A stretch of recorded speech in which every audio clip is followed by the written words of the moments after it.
Annyeonghaseyo, everyone. Meu nome é Alex e sejam bem-vindos ao KyopoCast, o podcast com histórias da comunidade coreana no Brasil, contada pelos protagonistas dessa história. E hoje eu estou aqui com o Christopher. Muito obrigado, Christopher, por topar participar aqui com a gente do KyopoCast. Muito obrigado, uma honra é minha. Eu vi você conversando aqui com a sua esposa enquanto vocês estavam aqui se ajeitando. Eu já vou até adiantar, não precisa deixar o seu celular no silencioso, porque eu sei que é muito importante você atender celular e eu não quero que as pessoas me xinguem por eu ter te proibido de ter o celular ligado, tá bom? Para as pessoas poderem entender por que eu estou falando isso, você pode fazer sua autoapresentação, seu Chagis Rogué, e acho que o pessoal vai entender por que eu acabei de dar esse recado. Perfeito. Meu nome é Christopher Chu, eu sou de 1988 para os coreanos, sou filho do Sr. Pyo e da Dona Remy, tenho um irmão chamado Minsu e também sou pediatra. É isso aí, é um pediatra e eu sou pai de um menino de 5 anos e eu sei como os pais ficam desesperados e querendo mandar mensagem toda hora pelo WhatsApp perguntando: doutor, meu filho tá assim, o que eu preciso fazer? Acontece isso com você? Acontece todo dia, em todo momento, mas eu considero que é uma demanda importante, né? Quando a gente busca um pediatra, a gente acaba precisando de alguém para acudir a gente naquele momento que a gente tá um pouquinho mais inseguro. Então é super justificável, não tem problema mandar mensagem. Tá, a gente vai já entrar nessa polêmica do WhatsApp também, do pediatra, né? Não só do pediatra, dos médicos em geral, mas acho que o pediatra é pior, né? Sofre mais com isso. Mas antes disso, eu vou ler uma pequena pesquisa que eu fiz sobre você, baseada nas coisas que a gente encontra nas redes sociais, na internet. E o que eu tiver entendido ou pesquisado errado, você me corrige aqui depois, tá bom? Perfeito.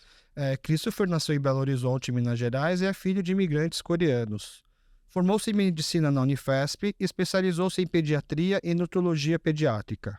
Atualmente, Christopher atende seus pacientes em seu consultório no bairro do Paraíso, em São Paulo, onde faz desde consultas pediátricas pré-natal, a partir de 28 semanas, e até adolescentes no fim da adolescência, aliás, com 18 anos.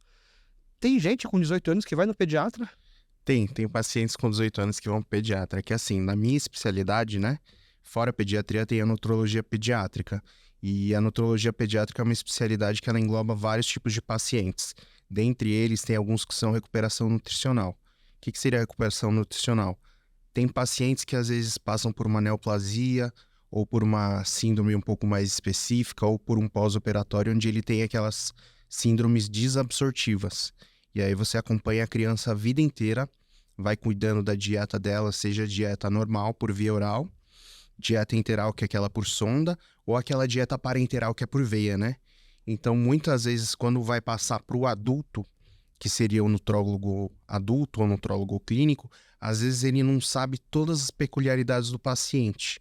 Então até chegar na fase adulta, muitas vezes eles querem acompanhar com a gente. Aí, quando ele faz 18 anos, você fala tchau, tchau, agora é outro cara? Não, eu dou opção para eles continuarem se eles quiserem, mas a grande maioria das vezes eu tenho colegas para indicar. Sim. Entendi. Mas 18 anos é uma idade-chave assim, ou é mais por conta de, sei lá, burocracia, documento? É mais por conta da burocracia mesmo. Tá. Não tem problema, porque a diferença é que pediatria é tudo medido em miligramas ou gramas ou microgramas por quilo de peso, né? E nos adultos você faz uma dose mais empírica. Você já sabe, por exemplo, de pirona você pode tomar de 500 gramas, 500 miligramas ou 1 grama. E para pediatria você tem que contar certinho por gotinha, os medicamentos. Tá. Alguma coisa errada aqui na pesquisa? Não. Não? É isso mesmo? Certo. Tá. Mas, então, por exemplo, na pediatria lá, vamos lá, a gente estava falando que até 18 anos, mas não é comum, né? Geralmente depois de que idade as pessoas param de ir no pediatra? Ou é o contrário, tem gente que se apega tanto ao pediatra que o pediatra vira o médico da família e mesmo o velho continua indo no pediatra? Geralmente, por exemplo, nos hospitais, se você vai passar num pronto-socorro, dos 13 para os 14 anos você já acaba passando na clínica médica, né?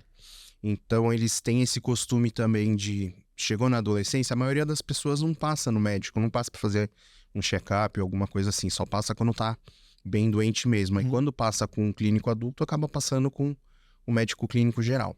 Ah, entendi. Então, ninguém... Não chega, de repente, alguém com 15 anos lá querendo marcar uma consulta com um pediatra.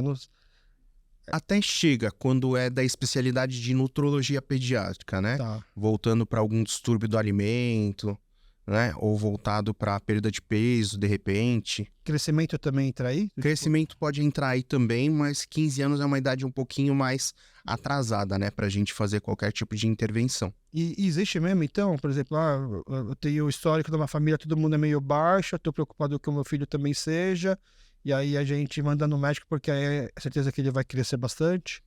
Não, não é certeza que o paciente vai crescer. Na verdade, ele tem que ser analisado, né? Você tem que analisar ele clinicamente, tem que analisar ele laboratorialmente, tirar todo um antecedente dele e descobrir em que fase do crescimento que ele tá. Se ele já passou do estirão, se ele não passou, se ele tem alguma patologia, alguma doença de base que tá fazendo com que ele não cresça, qual que é a estatura-alvo do paciente baseado na altura do pai e da mãe. E também é interessante fazer esse acompanhamento mais com o endócrino pediatra. Ah, aí é outra especialidade. Isso, é outra especialidade. Então vamos voltar lá atrás, então. Você sempre quis ser médico? Não, Não? não. Eu acabei sendo médico porque foi mais influência dos meus pais. Porque né? eles são médicos. Não tinha nenhum médico na São família. coreanos e todo coreano gostaria de ter um filho ou médico ou advogado, é isso. É mais ou menos isso. Meus pais, para falar um pouco da minha história, eu teria que estar falando um pouco da história dos meus pais primeiro. Vambora. Meu pai veio com 12 anos aqui, né? Naquele navio coreano que trouxe todo mundo da Coreia. Aquele navio de carga que passou pela África e depois chegou aqui no Brasil. Ele veio com a família, veio com os pais Veio dele. com a família. Depois da Guerra da Coreia, da Guerra das Coreias na época, o meu avô e o meu tio tinham sido levados para um campo de concentração, né? E aí a minha avó pegou meu pai e meus outros tios, acabou fugindo para o sul, na época que tinha tido a divisão, Uhum. e viu que talvez não ia encontrar com o marido dela, pegou e comprou essa passagem de navio para vir para o Brasil, para começar uma vida nova. Nessa mesma época, o meu avô ele conseguiu fugir junto com meu tio embaixo de um caminhão, tipo 007 mesmo, e eles pensaram a mesma coisa, passaram na casa onde minha avó deveria estar, ela não estava lá, e eles decidiram começar a vida de novo no Brasil. Eles se encontraram no mesmo navio lá na altura de quando estava na África mesmo. Foi por acaso. Foi por acaso. Nossa, tipo, Isso. um já tava desesperançoso de que ia encontrar o outro, e de repente tá no navio, você tá aqui. Isso, aí eles ficaram super felizes, mas, né, tinham jogado a vida inteira pra trás e iam vir começar uma vida aqui no Brasil. Então, meu pai, como ele veio com 12 anos de idade, ele é bem abrasileirado. Uhum. Ele é primeira geração aqui, mas ele é de 52. Então, ele tem 72 anos agora. Ele viveu a maior parte da vida dele aqui, né? Uhum. Então, ele carregava bastante da cultura coreana, mas ele tinha bastante do jeito brasileiro. Então, ele era um pouco rígido, mas ele era bem carinhoso, tranquilo. A minha mãe, ela veio da Coreia, eles acabaram se casando, eles conheceram na vida adulta, eles se casaram e minha mãe veio pro Brasil para morar com meu pai. E minha mãe veio de uma origem mais humilde, né? O meu avô, o pai da minha mãe, ele faleceu quando ela tinha 2 anos.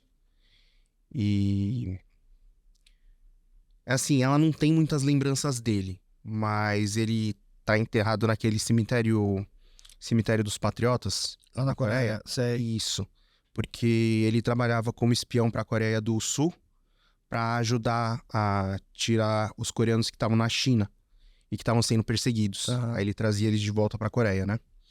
Só que teve perseguição política por conta dessa Guerra das Coreias.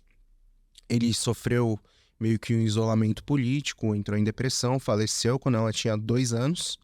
Então ela e a minha avó e meus tios tiveram uma vida muito difícil. Sua avó foi uma mãe solo. Foi uma mãe solo, tinha minha tia, meus 5 filhos. 5 filhos pra 5 cuidar sozinho. filhos, isso. E eles meio que moravam numa Coreia pós-guerra, né? Bem Então era bem pobre. O pessoal dá pra comparar com favela, né? E só sua mãe veio pro Brasil ou veio a família toda dela? Veio só a minha mãe. A minha tia mais velha, ela casou aqui no Brasil com o meu tio, que também é coreano, só que eles foram morar nos Estados Unidos. E os meus outros tios todos moram na Coreia. Aí teus pais se conheceram na Coreia, Se conheceram na Coreia. aí teu pai veio pro Brasil, depois sua mãe veio pra casar, foi isso? Isso. Ah, entendi. Eles acabavam trocando cartas, né? E aí decidiram se casar. Tinham se apaixonado na Coreia, trocaram cartas por 1 ano, aí se casaram. Ela assinou os documentos na Coreia, meu pai no Brasil. Nossa, e deve ter sido um casamento com um pouco de choque cultural, né? Porque o teu pai já tava meio brasileirado também, Sim. né? Foi um choque cultural bem grande para minha mãe. Ela conta bastante sobre essas experiências, né? Eu acredito que é o mesmo choque cultural de qualquer imigrante que larga a vida inteira Uhum. com 23 anos para mudar de país. Ela veio Então, com 23 pra cá. Ela teve que aprender a língua completamente diferente, se virar sozinha. Tá. Mas, Christopher, ó, você contou uma história linda de sofrimento dos Sim. seus pais pra tentar passar um pano de que eles te pressionaram a ser médico, é isso? Não, é que assim, mais ou menos. Todo pai, acho que coreano, tem, assim, como vem de uma geração pós-guerra, né? Os nossos pais, eles pensam muito numa profissão que está relacionado a algo que, no momento de crise, você seria útil para o país e você poderia exercer essa profissão em outros países se fosse necessário. Meu pai tinha muito medo da guerra, ele sempre teve, continua tendo muito medo da guerra, tanto que no 6º ano, quando a gente se forma médico, às vezes a gente é obrigado de novo a se alistar, né? Meu pai ficou morrendo de medo, não queria que eu fosse de forma alguma, então eu acabei não indo. Mas ele queria que eu fosse médico justamente por isso, porque ele achou que eu ajudaria as pessoas, poderia estar aí prestando um auxílio para a sociedade e que seria interessante que se de repente acontecesse guerra em algum país, se acontecesse uma guerra aqui no Brasil e eu precisasse fugir para algum outro país, eu poderia correr atrás de emprego lá. E além da estabilidade econômica, financeira que ser médico traz, não? Isso, antigamente, né? Na época que eles falavam pra gente estudar era engenheiro, advogado Aham. e médico, eram 3 carreiras que você falava, meu Deus do céu. Ah, mas feito. hoje ainda dá pra falar isso, não? Eu acho que depende um pouco, porque depende muito da especialidade que você vai fazer. Tá. Existem especialidades médicas que você ganha muito mais e existem especialidades médicas que você vai ganhando meio que por quantidade de plantões que você dá, né? A maioria dos... Ou cirurgias também, né? Isso. Cirurgia ganha muito mais, por exemplo. É. Cirurgião ganha muito mais. E acho que felizmente ou infelizmente, acho que mais felizmente, não é muito com muita cirurgia em crianças, né? Não, e quem opera as crianças seria mais o cirurgião pediátrico. Tá. A gente, como pediatra clínico, a gente indicaria, né, que precisaria de uma avaliação do cirurgião pediátrico, porque tem essa hipótese diagnóstica onde a resolução do quadro poderia ser cirúrgica. Uhum. Então, por exemplo, uma criança chegou com uma dor aqui na parte de baixo da barriga, do lado direito, né? Você faz exame físico, tá compatível com uma apendicite. Eu ia falar apendicite, eu só falo... Ah, Maravilhoso. quase um Tá médico. Aí você pede exames, confirma mesmo, aí você precisa da ajuda do cirurgião. Entendi. Você chama ele. Tá, mas vamos voltar lá então. Por que não engenheiro? Por que não advogado? Nessas horas foi porque meu pai falou pra eu não fazer. Ah, tá. Isso ele Tava no desencorajou. colegial. Ele desencorajou. Ele Entendi. desencorajou. Ele falava assim, filho, estuda pra medicina, aí se você passar, você vai conseguir passar em qualquer outra carreira na época, né? Que Ele era falava a assim, faculdade mais concorrida. aí você pode prestar qualquer coisa. E aí, quando chegou na hora, ele falou assim, filho, ou você faz medicina, ou você vai pro cagué. Então, pra fazer uma loja, Faziam loja na época. ele assim, engenheiro jamais, dono de loja talvez. Advogado jamais, dono porque- de loja ok. Ele falava de dono de loja porque, como ele já tinha corrido atrás, sofrido tudo que tinha pra sofrer, seria uma coisa que ele meio que estaria passando pra mim, o Ah, know-how. entendi. Ele já, desde pequeno, fazia a gente participar de todas os diferentes componentes dentro da confecção, né? A gente sempre acompanhava, desde pequenininho. Ia nas férias lá na loja ajudar a sacar roupa, essas coisas? Final de semana, às vezes de dia de semana quando tava livre, fazer botão, Uhum. a infestar. E- A gente almoçava junto com o pessoal, então assim, era bem unido na época, né? Entendi. E aí você pensa, putz, em vez de ficar aqui infestando, acho que eu vou preferir ser médico mesmo. Pra mim, infestar é a parte mais chata de fazer loja. Infestar é difícil, mas eu acabei optando pela parte de medicina mesmo, assim, porque ia fazer minha mãe muito orgulhosa. Tá. Tem dois tipos de criação na família coreana, né? Tem o pai, que é um pouquinho mais rígido, né? Que é normal, que é da cultura coreana, que dá muitos valores pra gente Uhum. e não deixa a gente ser mole na vida. E tem a mãe, que é a parte mais carinhosa. E aí, nessa parte mais carinhosa, eu tinha muita admiração pela minha mãe a vida inteira. E como foi um sonho dela, né? Ser médica. E ela acabou abrindo mão disso Ah, pra... ela queria ser médica. Ela queria ser médica. Ela abriu mão disso pra ajudar a pagar a dívida que minha avó, que era mãe solo na época, né? Uhum. Numa época pós-guerra, tinha acarretado, né? Entendi. Custo de vida. Eu jurava que você ia falar que era o contrário, que por seu pai ser mais abrasileirado fosse tipo, sabe, policial bom, policial ruim. Então seu pai fosse talvez o policial bom por ser mais abrasileirado e sua mãe por ter vindo da Coreia mais rígida, policial ruim. Mas mesmo assim, mãe é mãe, ela foi a Mãe é parte mãe, né? mais carinhosa. Sim. Entendi. Meu pai é bem carinhoso também. Ele parece um italiano-coreano, né? Tá. Um italiano assim da Ásia. Ele é bem emotivo. O pessoal fala que os coreanos são os latinos da Ásia, né? Eles vão falar isso. Latinos ou os italianos, isso. É. E aí tem gente que fala que são os irlandeses também da Ásia por causa do jeito que bebe. Nesse lado, meu pai e minha mãe nunca deram esse exemplo, né? Aham. Porque minha mãe viu muita coisa na Coreia, né? Via muita gente que bebia demais, então ela sempre teve Uma vida trauma mais disso. regrada. Isso. Então meus pais não bebiam. Meu pai passa mal com uma latinha de cerveja, então nunca conseguiu beber muito. E aí, beleza, então, você resolve estudar, e aí não é fácil passar numa faculdade de medicina, mas consegue passar. E aí depois que você, pouco que eu entendo, você vai fazendo meio que o ciclo básico no começo, e aí depende das suas notas para você poder escolher sua especialidade também. Com que ou você pode, independentemente do seu desempenho, você pode escolher para que área você vai querer ir dentro da medicina. É assim, são 6 anos de graduação, Uhum. depois que você entra na faculdade de medicina. Tem os 4 primeiros anos que são mais voltados para as carreiras básicas.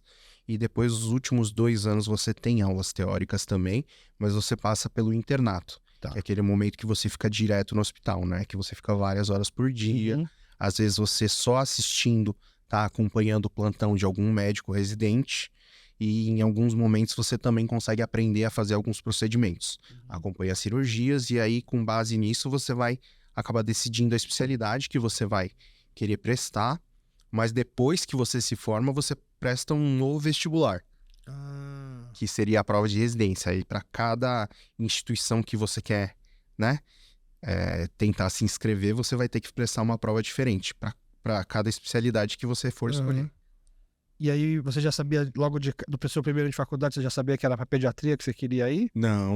Eu não sabia nem que queria ser médico na época, né? Tá. A primeira sensação que eu tive, acho que muitos coreanos talvez tenham essa sensação, independente da carreira que a gente for escolher, é uma sensação meio que de alívio, né? Que você tem depois que você passa no vestibular. Porque tem aquela pressão da família Aham.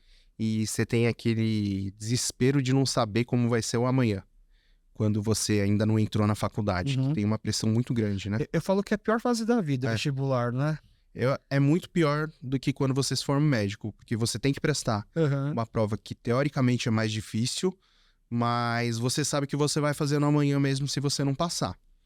A época do vestibular é uma época, assim, pesadíssima, né? Uhum. Eu acredito que é uma época muito solitária, uma época que você ainda não tem perspectiva de vida e que é meio que cada um por si, né? E nem maturidade para enfrentar tanta pressão, né? A gente é muito jovem ainda para isso, né? É muito jovem. A gente fica achando que, nossa, todo o meu futuro tá dependendo dessas horas de estudo aqui. Se eu não estudar, eu não vou ser nada na vida, né? Com certeza. E dessa pressão.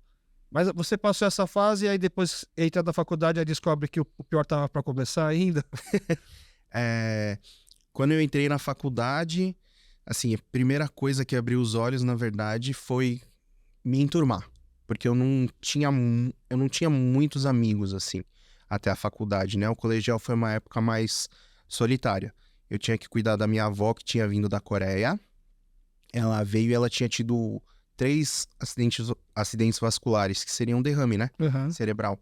Então ela tava muito impotente na época. Ela não conseguia fazer muita coisa, ela não conseguia andar. A mãe do seu pai? A mãe da minha mãe. A mãe da sua mãe? A mãe do meu pai faleceu quando eu tinha 3 anos, né? Ah. mas a mãe da minha mãe, ela tava muito debilitada. Uhum. Então, eu tinha que fazer tudo. Minha mãe e meu pai cuidavam do cagué. Minha mãe tem uma doença autoimune chamada lúpus.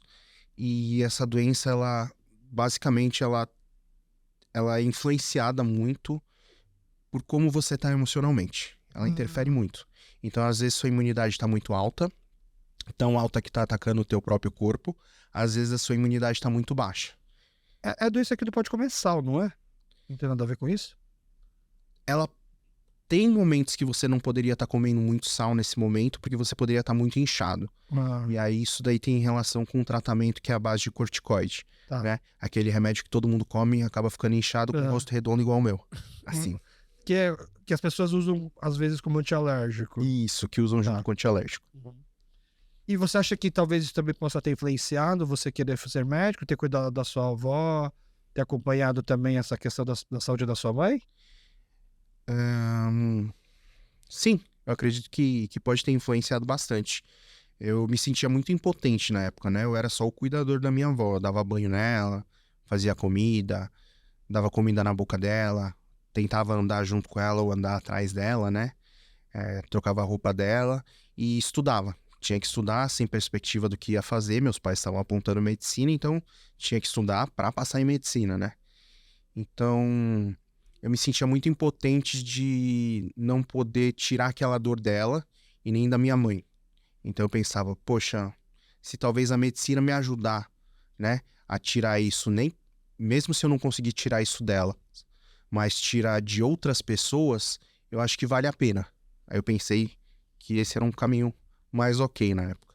E você estava comentando aqui, isso também te impossibilitou de curtir um pouco o colegial, era estudo, ir para casa, cuidar da avó, e aí por conta disso, quando você entrou na faculdade, se sentiu um pouco mais livre para começar a curtir? Também, Tá. também. Na época do colegial eu ainda andava em Kyohé, né, que são as igrejas coreanas. Eu ia todo sábado e domingo, a gente ia, às vezes eu até fazia lição de casa ali na época do colegial. E quando eu passei na faculdade, na mesma época que eu podia relaxar um pouquinho melhor, um pouquinho mais, porque a minha avó estava um pouquinho melhor de saúde, minha mãe estava melhor, foi uma época que eu fui convidado a me retirar da igreja, né? Eita, tava estudando muito lá na igreja, Não, muita lição de casa. aconteciam uns trotes. Na época que eu entrei na faculdade, tinha muito trote. E os trotes eram um pouco mais pesados, né? Os de medicina são famosos por isso, né? Isso. Eu acredito que é um rito de passagem, né? Como o pessoal que está dentro da faculdade de medicina, eles não têm nenhum tipo de crença, faz parte do ritual deles. Mas foi muito mal visto na época, porque eram trotes mais pesados e acabou vazando para a igreja que eu tinha feito parte Desses dos trotes. Isso como calouro ou como veterano? Não, já? como calouro. Como calouro. Calouro. É porque a gente tinha que ficar pelado na faculdade, na frente da faculdade inteira. Aí, quando descobriu que eu revelei minha nudez... Vazou nudes. Não vazou nudes. Na época, não era a época do celular, né, que tirava foto. Ainda bem, nada. né? Mas todo mundo tinha que ficar. E na minha cabeça... A pessoa assim, ficou escandalizado. foi escandalizado. Eu participei porque todo mundo ia sofrer. Tinha a opção de a gente tentar fugir daquele trote, mas na época eu tava na igreja e eu pensava, olha, se algum dia eu for falar de Deus pra eles, eles vão pensar que eu sou hipócrita, porque eu fugi do sofrimento que eles tinham que passar todos juntos e acabou que eu fui junto. Entendi. Aí eu fui meio que convidado a me retirar da igreja, então fiquei meio revoltado, né? Teus pais também iam pra essa igreja? Não, eu ia sozinho desde os 9 anos. Tá. Eu e meu irmão. Bom, aí te deram um empurrãozinho pra acabar saindo, na verdade, no final das contas. Sim. E você, eu acho que você toma um cuidado, assim, de contar bem o passado, explicar bem o passado pra justificar alguma coisa que você vai anunciar pra gente, entendeu? Que nem quando você fala assim, por que você fez medicina? Por causa dos meus pais. Mas antes, deixa eu contar pra vocês quanto meus pais sofreram. Né? E aí a gente entrou assim, deixa eu contar agora por que eu curti um pouco mais a faculdade, porque eu tive o colegial um pouco assim, né? Sim. E a pergunta que eu tinha feito é por que pediatria? Por que pediatria? E aí assim, você tava já contando pra gente que os primeiros anos da faculdade você curtiu, Eu né? curti mais, eu fui mais um adolescente, né? Fui viver, entre aspas, minha Foi fase de revoltado. tirar o atraso da Isso, juventude que talvez você não isso. podia ter Ter vivido no amigos lugar. também, né? Era uma coisa assim que... Como eu estudei no Bandeirantes, no colegial, que era um colegial muito forte. Tinha bastante brasileiros, tinha bastante coreanos, mas tinha que ficar sempre na primeira sala, né? Você era das primeiras salas? Infelizmente, eu tinha que ficar na primeira sala e tinha que estudar muito. Era biológicas, assim, que é separado de Era biológica, exatas de biológicas. Você estava nas Isso. primeiras salas de bio. Tava na B1, né? Na 1B1, 2B1, 3B1. E era muito difícil, porque eu tenho TDAH, né? Que foi diagnosticado só depois dos 30 anos, mas eu tive a vida inteira. Então, meus pais falavam que, ó, filho, você é burro. Como você é mais burro que os outros, você tem que estudar muito mais vezes que os outros. Aí eu estudava 6, 7 vezes a mesma matéria, mais que meus colegas. Então, eu não conseguia prestar atenção em outra coisa, né? Eu tinha que ficar voltado para aquilo. Vou te falar que os teus pais fizeram bem, viu? Tem um filme famoso coreano, não sei se você já assistiu, chamado Yokijogi Kanya, My Sassy Girl. Já ouviu falar desse Já filme? ouvi falar, mas eu não me recordo de ter assistido. É um clássico das comédias românticas, né? O protagonista é um cara meio normal e a mocinha, né? Ela é uma mulher muito bonita, mas ela tem um gênio muito forte. E logo no começo do filme, assim, o cara fala assim, uma coisa que os pais sempre erram, e aí mostra a mãe dele dando uma bronca assim, nossa, você é tão inteligente, filha, que você não estuda. Se você estudasse só um pouquinho, você iria mal bem. Jamais falam isso, porque isso você só incentiva a criança a não estudar mais, porque ela fica confiante de que ela realmente é inteligente, que ela precisa só estudar um pouco. Então os pais fizeram o contrário e deu certo, deu certo, deu Deu resultado. certo, graças a Deus. Mas explica aqui que é ser diagnosticado com TDAH com 30 anos. Você que se autodiagnosticou, vendo assim como que as... Porque ficou na moda isso, Sim. nesse termo. Não, eu passei com um colega psiquiatra também. E eu já tava passando, na verdade, né? Pra avaliar outras coisas, depressão, fazer acompanhamento, porque a vida médica ela é muito pesada, né?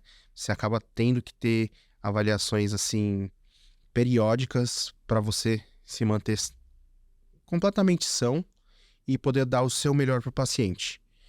Então, a gente conversou sobre várias coisas.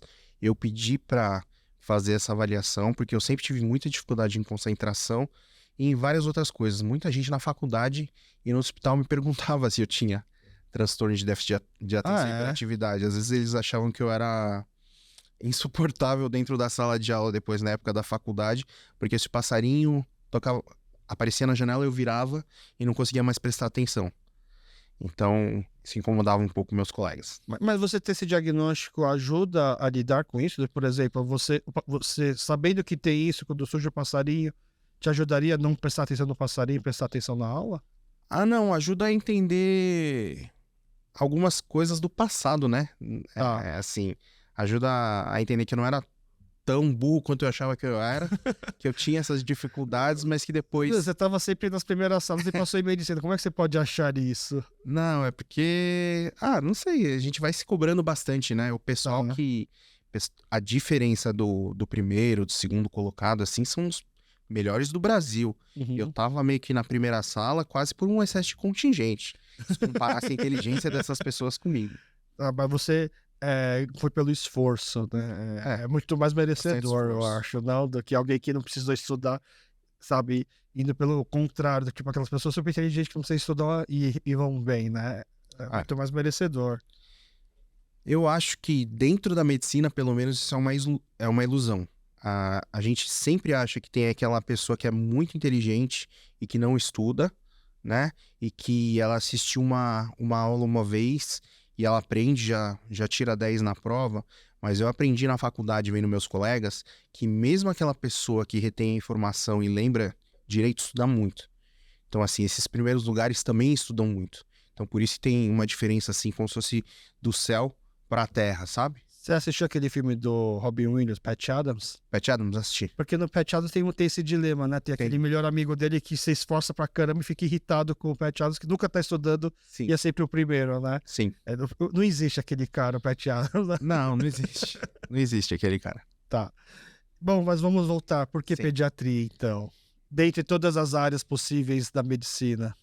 dentre todas as áreas possíveis da medicina, uma das primeiras coisas que eu observei depois de me desvencilhar da igreja, de, né, meio que tirar umas férias, virar um adolescente mesmo, virar um molecão na faculdade, eu me perguntava por que as pessoas queriam ser médicas e se elas eram felizes, né, dentro da medicina. Então a gente tinha uma disciplina que se chamava Observação à Prática Médica.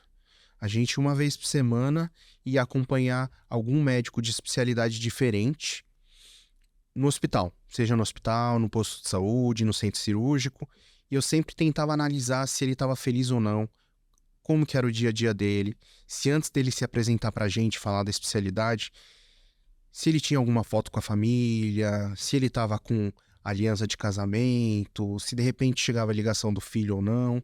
E se eu não conseguia observar nada disso, eu perguntava no fim se ele era feliz, né, pro médico. Eu via que era uma carreira onde a grande maioria das pessoas sacrificava muito. Como você tem que sacrificar muito tempo para essa carreira, muitas vezes não tem famílias tão felizes, às vezes não tem um bom relacionamento com os filhos, tem muitos médicos que, em alguns casos, se voltam muito pro orgulho próprio de ser médico, outros para serem famosos ou ter muito dinheiro, e não era isso que eu buscava, né? Aí eu pensava, poxa, ser médico é uma furada, né? Meus pais me enganaram. Meio tarde pra descobrir Meio isso. tarde, era meio tarde, mas eu falei, poxa, vou ter que escolher uma especialidade. Dá pra sair da faculdade, você vira médico generalista, mas vale a pena fazer uma residência, uma especialização. E eu tive uma influência muito boa de alguns residentes da pediatria, que assim, eles falavam, criança não mente, criança não finge dor, criança não tem culpa do que está acontecendo, e se de repente aqueles pais estão mais agressivos com você ou com a equipe naquele momento, você tem que imaginar que a criança passa por aquela situação todos os dias. Então, criança é muito especial. Precisa de um cuidado maior. E eu acho que assim, se nada mais na vida desse certo, se eu tivesse que sacrificar minha vida para a profissão e de repente mais nada da vida desse certo, o que eu faria que no meu leito de morte eu teria falado assim, poxa, eu acho que eu não me arrependo de ter feito isso, de ter servido as pessoas, independente se essa criança cresceu para ser um político, um ladrão, um policial, um ator, de ter me sacrificado, de ter aberto o meu tempo pessoal, né, para conseguir ajudar essas pessoas. E, de fato, se eu estivesse ajudando, né, porque também tem essa ideia do será que a gente realmente está ajudando a pessoa? Mas foi por isso, porque eu acho que assim, criança é um ser muito puro, é como se fosse uma folha em branco. Então, vale a pena. Entendi. Então foi meio que buscando, depois de ter entrado na faculdade de medicina, uma justificativa mais pessoal para estar fazendo medicina e a resposta foram as crianças, né? Sim. E entendi. Naquela sua fase dos primeiros meses, anos da faculdade, que você disse que estava vivendo essa adolescência, começando a curtir um pouco, né, essa juventude, os teus pais perceberam isso? Perceberam. Eles ficaram assustados, do tipo, poxa, agora que você entrou na medicina, voltou para trás? Ou eles pensaram, respeitaram algo do tipo assim, ele se sacrificou para entrar, então acho que é a hora dele curtir? Minha mãe respeitou bastante, meu pai também respeitou do jeito dele, mas ao mesmo tempo eu percebi depois de muito tempo, depois que eu amadureci, que aquilo machucava eles, né? Então, mas mesmo assim eles sempre tiveram esse respeito comigo. Mas eles falaram o quê? Assim, você tá passando dos limites, tá chegando muito tarde em casa, tá andando pelado por aí? Como que eles Esse perceberam do isso? ter que ficar pelado no trote, que era um trote que a gente meio que foi obrigado a sofrer na faculdade, é uma coisa que, assim, dentro da faculdade, se você tivesse tomado um tipo de trote naquela época, né? Porque agora mudou, agora não tem mais trote. O trote é um trote inclusivo, pelo menos na minha faculdade mudou, graças a Deus, onde você inclui as pessoas, você leva elas para uma quadra, às vezes você põe uma venda e vai acompanhando elas para elas entenderem como seria se você né, tivesse deficiência visual, aí depois deficiência auditiva, ficar numa cadeira de rodas, é algo muito mais que junta as pessoas. Na minha época era mais uma zoação Uhum. com quem chegava, mas enfim, se você não tinha tomado um trote na faculdade, você não podia defender quem era mais novo. Ah, Então, se eu tomasse todos os trotes, um ou outro que eu fosse defender, como eu tinha tomado trote também, tinha eu moral pra podia falar. livrar, tinha moral dentro da faculdade pra falar, né? Uhum. Então, o que eles deixavam de trote a gente sofria, eu falava pros meus pais, ó, aconteceu isso, eu precisei, né, ficar pelado na faculdade com todo mundo, foi super desagradável, porque eu nunca tinha bebido e eu não bebia na época, eu ainda não tinha sido convidado a me retirar da igreja. Então, enquanto estava todo mundo bêbado, todos os amigos bêbados e não estavam nem aí, eu tava ali consciente, né? Foi uma experiência Pior ainda, né? desagradável, desagradável, mas foi pensando nisso, foi pensando, ó, depois eu vou conseguir proteger alguém, vou conseguir tirar alguém do trote, meus amigos também não vão falar que eu sou fujão, vai dar pra conversar com eles, né? Abrir meu coração, me enturmar com eles. E dá aquela sensação de pertencimento, né? Estamos aqui sofrendo juntos, eu não quero ser o que a gente chama de um amtá, né? Não quero ser o excluído, talvez, também. Olha, a questão de ser excluído não me dava tanto medo, porque meio que eu era meio excluído no colegial, né? Então, você sabe, o pessoal da primeira sala é odiado, né? Por todo o resto do Bandeirantes. Mas eles são tão arrogantes porque sabem que são inteligentes que acho que eles nem Então. ligam. A imagem que a gente tinha era essa, que eles nem ligam, por exemplo.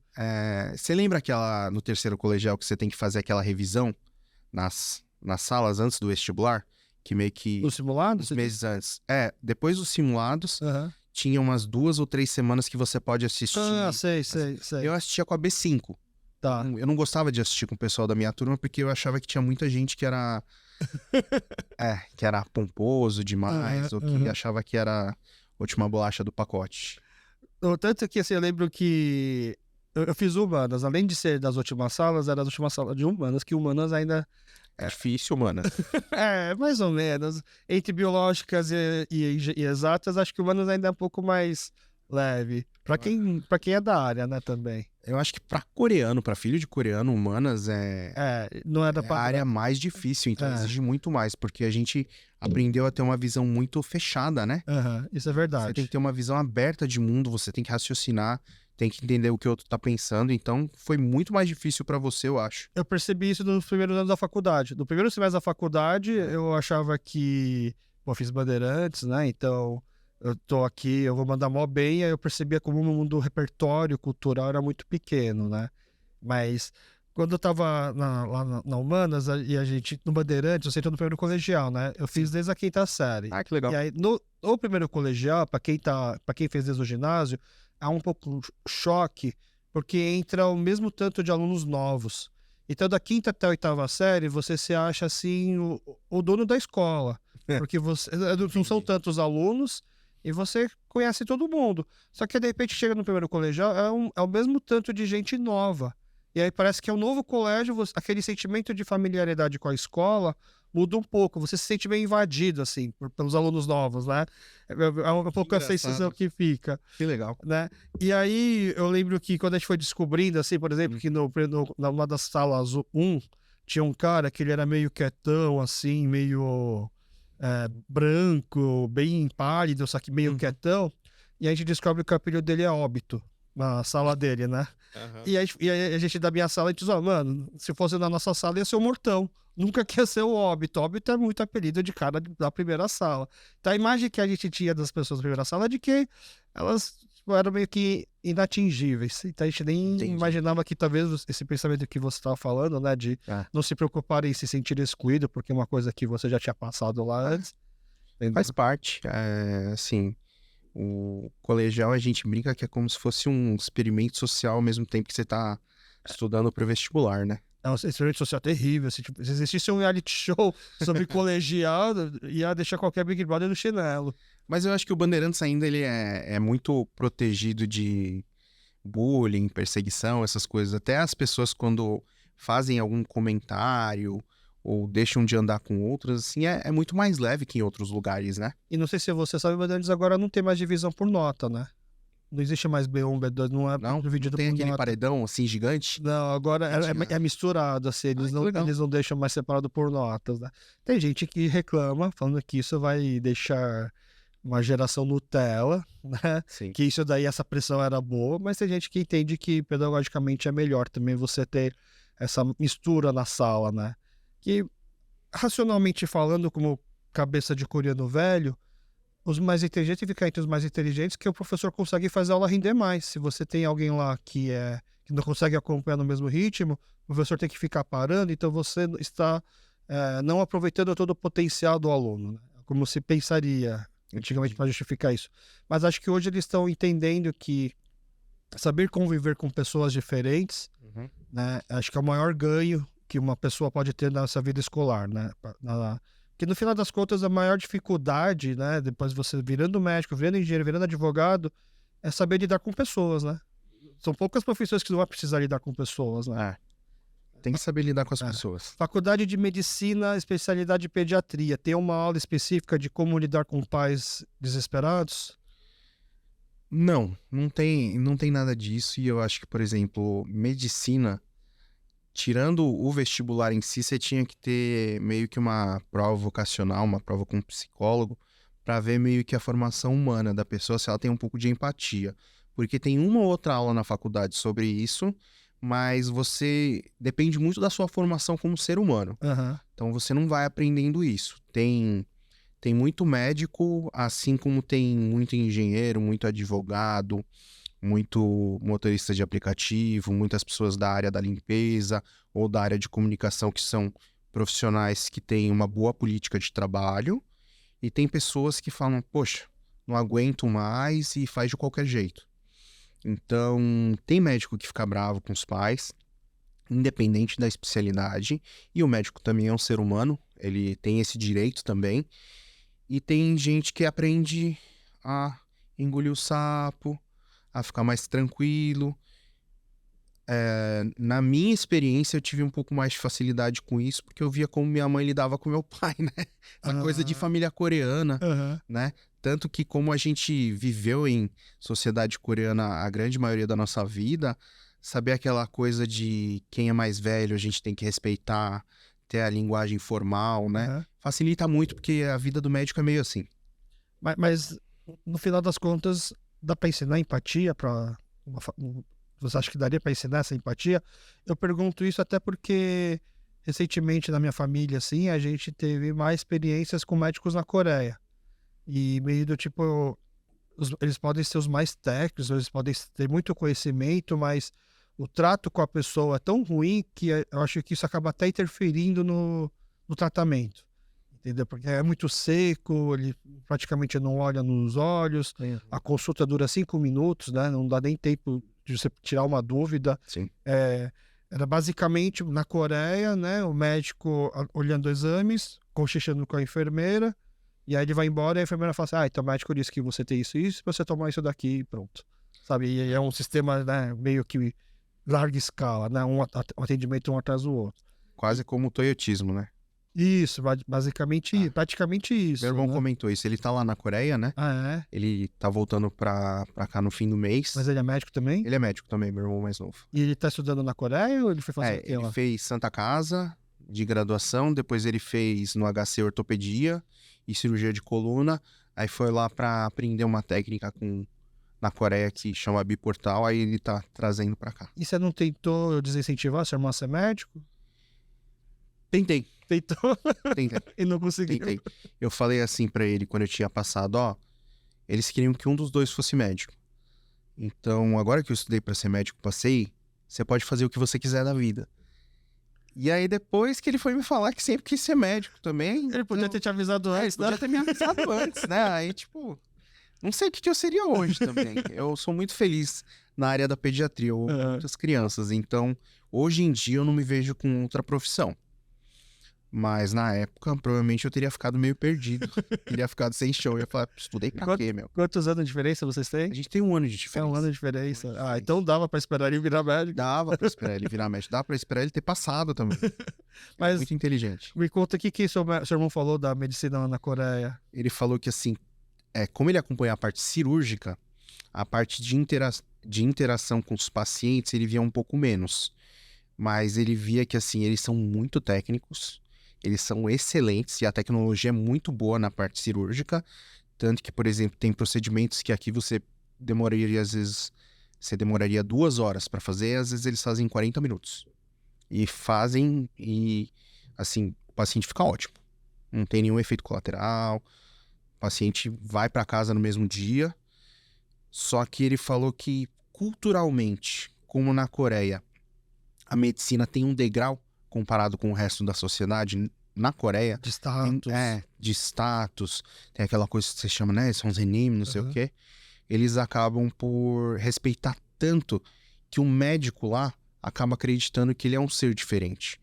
Então, como ele meio que acredita nisso, tem uma barreira. Aqui no Brasil, é uma visão muito mais horizontal. O médico é um profissional que está ali, né, na área da saúde, junto com todos os outros profissionais que estão trabalhando juntos para prestar um serviço e ajudar o paciente, né, a melhorar a saúde dele. Então, a gente é um ser humano, eu sou um ser humano tentando ajudar o outro naquele momento, estou prestando um serviço. Lá na Coreia é diferente. Não, eu sou médico. Eu sou médico, você é o paciente. E eu tenho informação, você não tem. Aqui no Brasil é diferente, né? Mas você chegou a assistir aquela série Hospital Playlist? Uma série da Netflix dos médicos coreanos? E alguns episódios. Então a gente assiste aquilo, mas assim, nem ferrando o médico na Coreia, assim, então Não, de forma alguma. era a impressão que passava pra gente, né? Ou a gente deu muito azar da família ter encontrado só médicos assim. Não, é bem assim mesmo. E o povo aceita muito que o médico meio que maltrate eles lá na Coreia, né? Então, se chega um médico como você, um médico com esse perfil mais brasileiro lá na Coreia, o cara vai ser adorado, você não acha?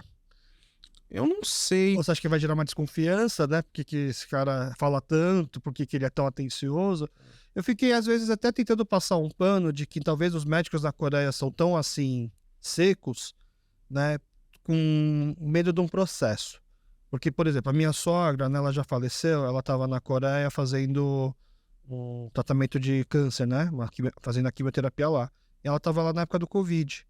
E aí ela foi e perguntou pro médico, porque agora tá saindo as vacinas, eu tenho que tomar, eu posso tomar? E o médico falou pra ela assim, se quiser você toma, é por sua conta e risco. Entendeu? Porque a gente tava realmente na dúvida, assim, pô, uma paciente que tá no tratamento, assim, será que ela pode... Até porque a vacina era uma coisa muito nova, né? E aí a gente ficou na dúvida se ela tinha que tomar a vacina ou não, ela acabou tomando, mas a gente ficou assim, meio que pensando, por que será que o médico agiu assim? Aí eu falei, eu acho que se acontece, se a minha sogra toma uma vacina, dá um efeito colateral, e a gente vai falar pro médico, você falou que podia tomar, então ele acha que ele já tá se prevenindo. E aí, às vezes, a impressão que passa é que talvez, até pela cultura coreana também, apesar de tratar o médico, né, nesse alto patamar, como se fosse realmente uma divindade, ao mesmo tempo que você enaltece, você cobra o mesmo tanto, né? E é aquela coisa, eu não dei expectativa, nunca falei pra você que você vai ficar bem, eu nunca falei pra você que tá tudo bem, porque se você não ficar, depois você vai me cobrar. Acho que pode ser um pouco disso? Pode ter relação disso, mas litígio contra a classe médica tem bastante aqui no Brasil também. Você pode tratar o paciente bem, você pode fazer o seu melhor, você pode dar o diagnóstico correto, passar o tratamento correto, mas de repente acontece alguma coisa na vida do paciente, às vezes o paciente entra com um processo, pode perder, né, o processo, mas tem esse litígio contra muitos médicos, é muito maior nos Estados Unidos, é o país onde mais tem processo contra médico, contra erro médico. Coreia e Brasil, eu acho que tá meio igual. Meio igual. Eu acho que é mais uma questão cultural mesmo. Só que, assim, eu acredito que tem muitos médicos muito carinhosos também lá. Deve ter. Mas Sim. eu acho que aí é a exceção e não a regra. Assim como aqui no Talvez. Brasil, eu diria que a exceção seria os grossos, porque a maioria dos médicos aqui... Não é à toa que as consultas atrasam, porque demora, o paciente aceita e esquece que ele é só um clínico, acho que é um psicólogo, e começa a falar todas as dores que tem, né? Sim. Mas eu acho que lá deve ter médico bom, mas eu fico pensando se não é exceção, né? Tanto que o teu irmão vai voltar pra cá e vai ficar aqui? Ele vai ficar por um tempo, é porque tem aquela coisa do exército. Que como tem dupla cidadania, chegando nos 35, se ele estiver na Coreia, ele é pego pelo exército, tem que servir quase 3 anos, né? 2 anos e 8 meses. Ele volta pro Brasil até fazer uma certa idade, mas eu acho que ele gostou da Coreia, Eu sou da Coreia. tá namorando uma coreana lá também. E é Então, eu acho que e é tratado como uma divindade, né, também. Tô brincando. como ele ainda tá fazendo o processo de validação, ele fica mais como um fellowship. Então ele não é considerado doutor lá, é um médico estagiário naquele Parece um momento. processo difícil esse de validação. Você tem que fazer aquela prova de proficiência em coreano, que eu acho que é a mais difícil, na E verdade. ele fala bem coreano. Agora ele fala bem coreano. Antes ele não falava muito bem, mas eles falam que tem até alguns nativos que prestam a prova de validação da língua coreana e às vezes não passam, porque É muito difícil. começou a ficar um pouco mais difícil, porque aumentou um número de aplicações, né? Pra Uhum. tentar fazer essa prova. E ele quer ser ortopedista lá, a especialidade dele lá. Isso. Continuar como ortopedista especializado em cirurgia de coluna. Até porque se ele fosse para pediatria, ele ia morrer de fome, né? Que a Coreia tá a pior taxa de natalidade, a taxa de natalidade mais baixa do mundo, né? Os coreanos não estão querendo ter filhos, É. mas ao mesmo tempo os que têm, não tem pediatra lá. Eu ouço bastante essa reclamação das pessoas que têm filhos lá, que não tem pediatra, mas aí só que não tem pediatra porque não tem criança. Sim. Aí fica aquele ciclo vicioso, né? Sim. E aí, então, você resolve ir para pediatria, você acha uma motivação a mais. Sim. E aí não tem uma outra frustração, tipo, quando você começa a virar pediatra e quando você começa realmente a trabalhar, opa, pera lá, acho que eu achava que eu ia cuidar de criança, eu tô aqui tendo que lidar mais com adultos do que crianças, na verdade. Porque eu até brinco assim, quando alguém adota ou compra um cachorro e quer contratar um adestrador, e eu sempre falo assim, cara, o adestrador, ele vai adestrar o dono, não é o cachorro que ele adestra. Ele vai te ensinar, você vai achar que você contratou um adestrador para adestrar seu cachorro? Não, ele tá te treinando, não treinando o cachorro para você cuidar bem dele, do seu cachorro. E acho que com pediatria, assim, dá para fazer um paralelo, assim, porque se botasse a criança lá e você falar, onde que tá doendo a ponta e tal, ia ser muito divertido lidar com criança, mas assim, lidar às vezes com os pais deve ser muito mais difícil, não? Tenho colegas, às vezes, que trazem essa demanda, mas a maioria desses colegas não são pediatras, né? Eles são de outras especialidades. Radiologia, neurocirurgia, eles falam, olha, adulto é difícil, imagina quando é pai, quando é mãe. Eu não penso muito dessa forma, porque eu não tive essa infelicidade de lidar com uma família que eu não consegui enxergar. Eu não consegui enxergar o porquê daquela família estar agindo daquele jeito. Eu acho que por trás de toda a frustração, de até momentos de racismo que a gente sofre, como coreano, de chegar, ei, japonês, vem pra cá, quando você tá num hospital público, né, fazendo a sua formação, que tem algum momento de dor ali, que tem alguma coisa. Então, eu sempre vou tentando buscar o porquê disso e tento dar o meu melhor. Então, como eu tento muito entender a dor da pessoa, porque eu acho que, assim, você tá no hospital, pelo menos com sua criança, você não tá ali para pegar um atestado.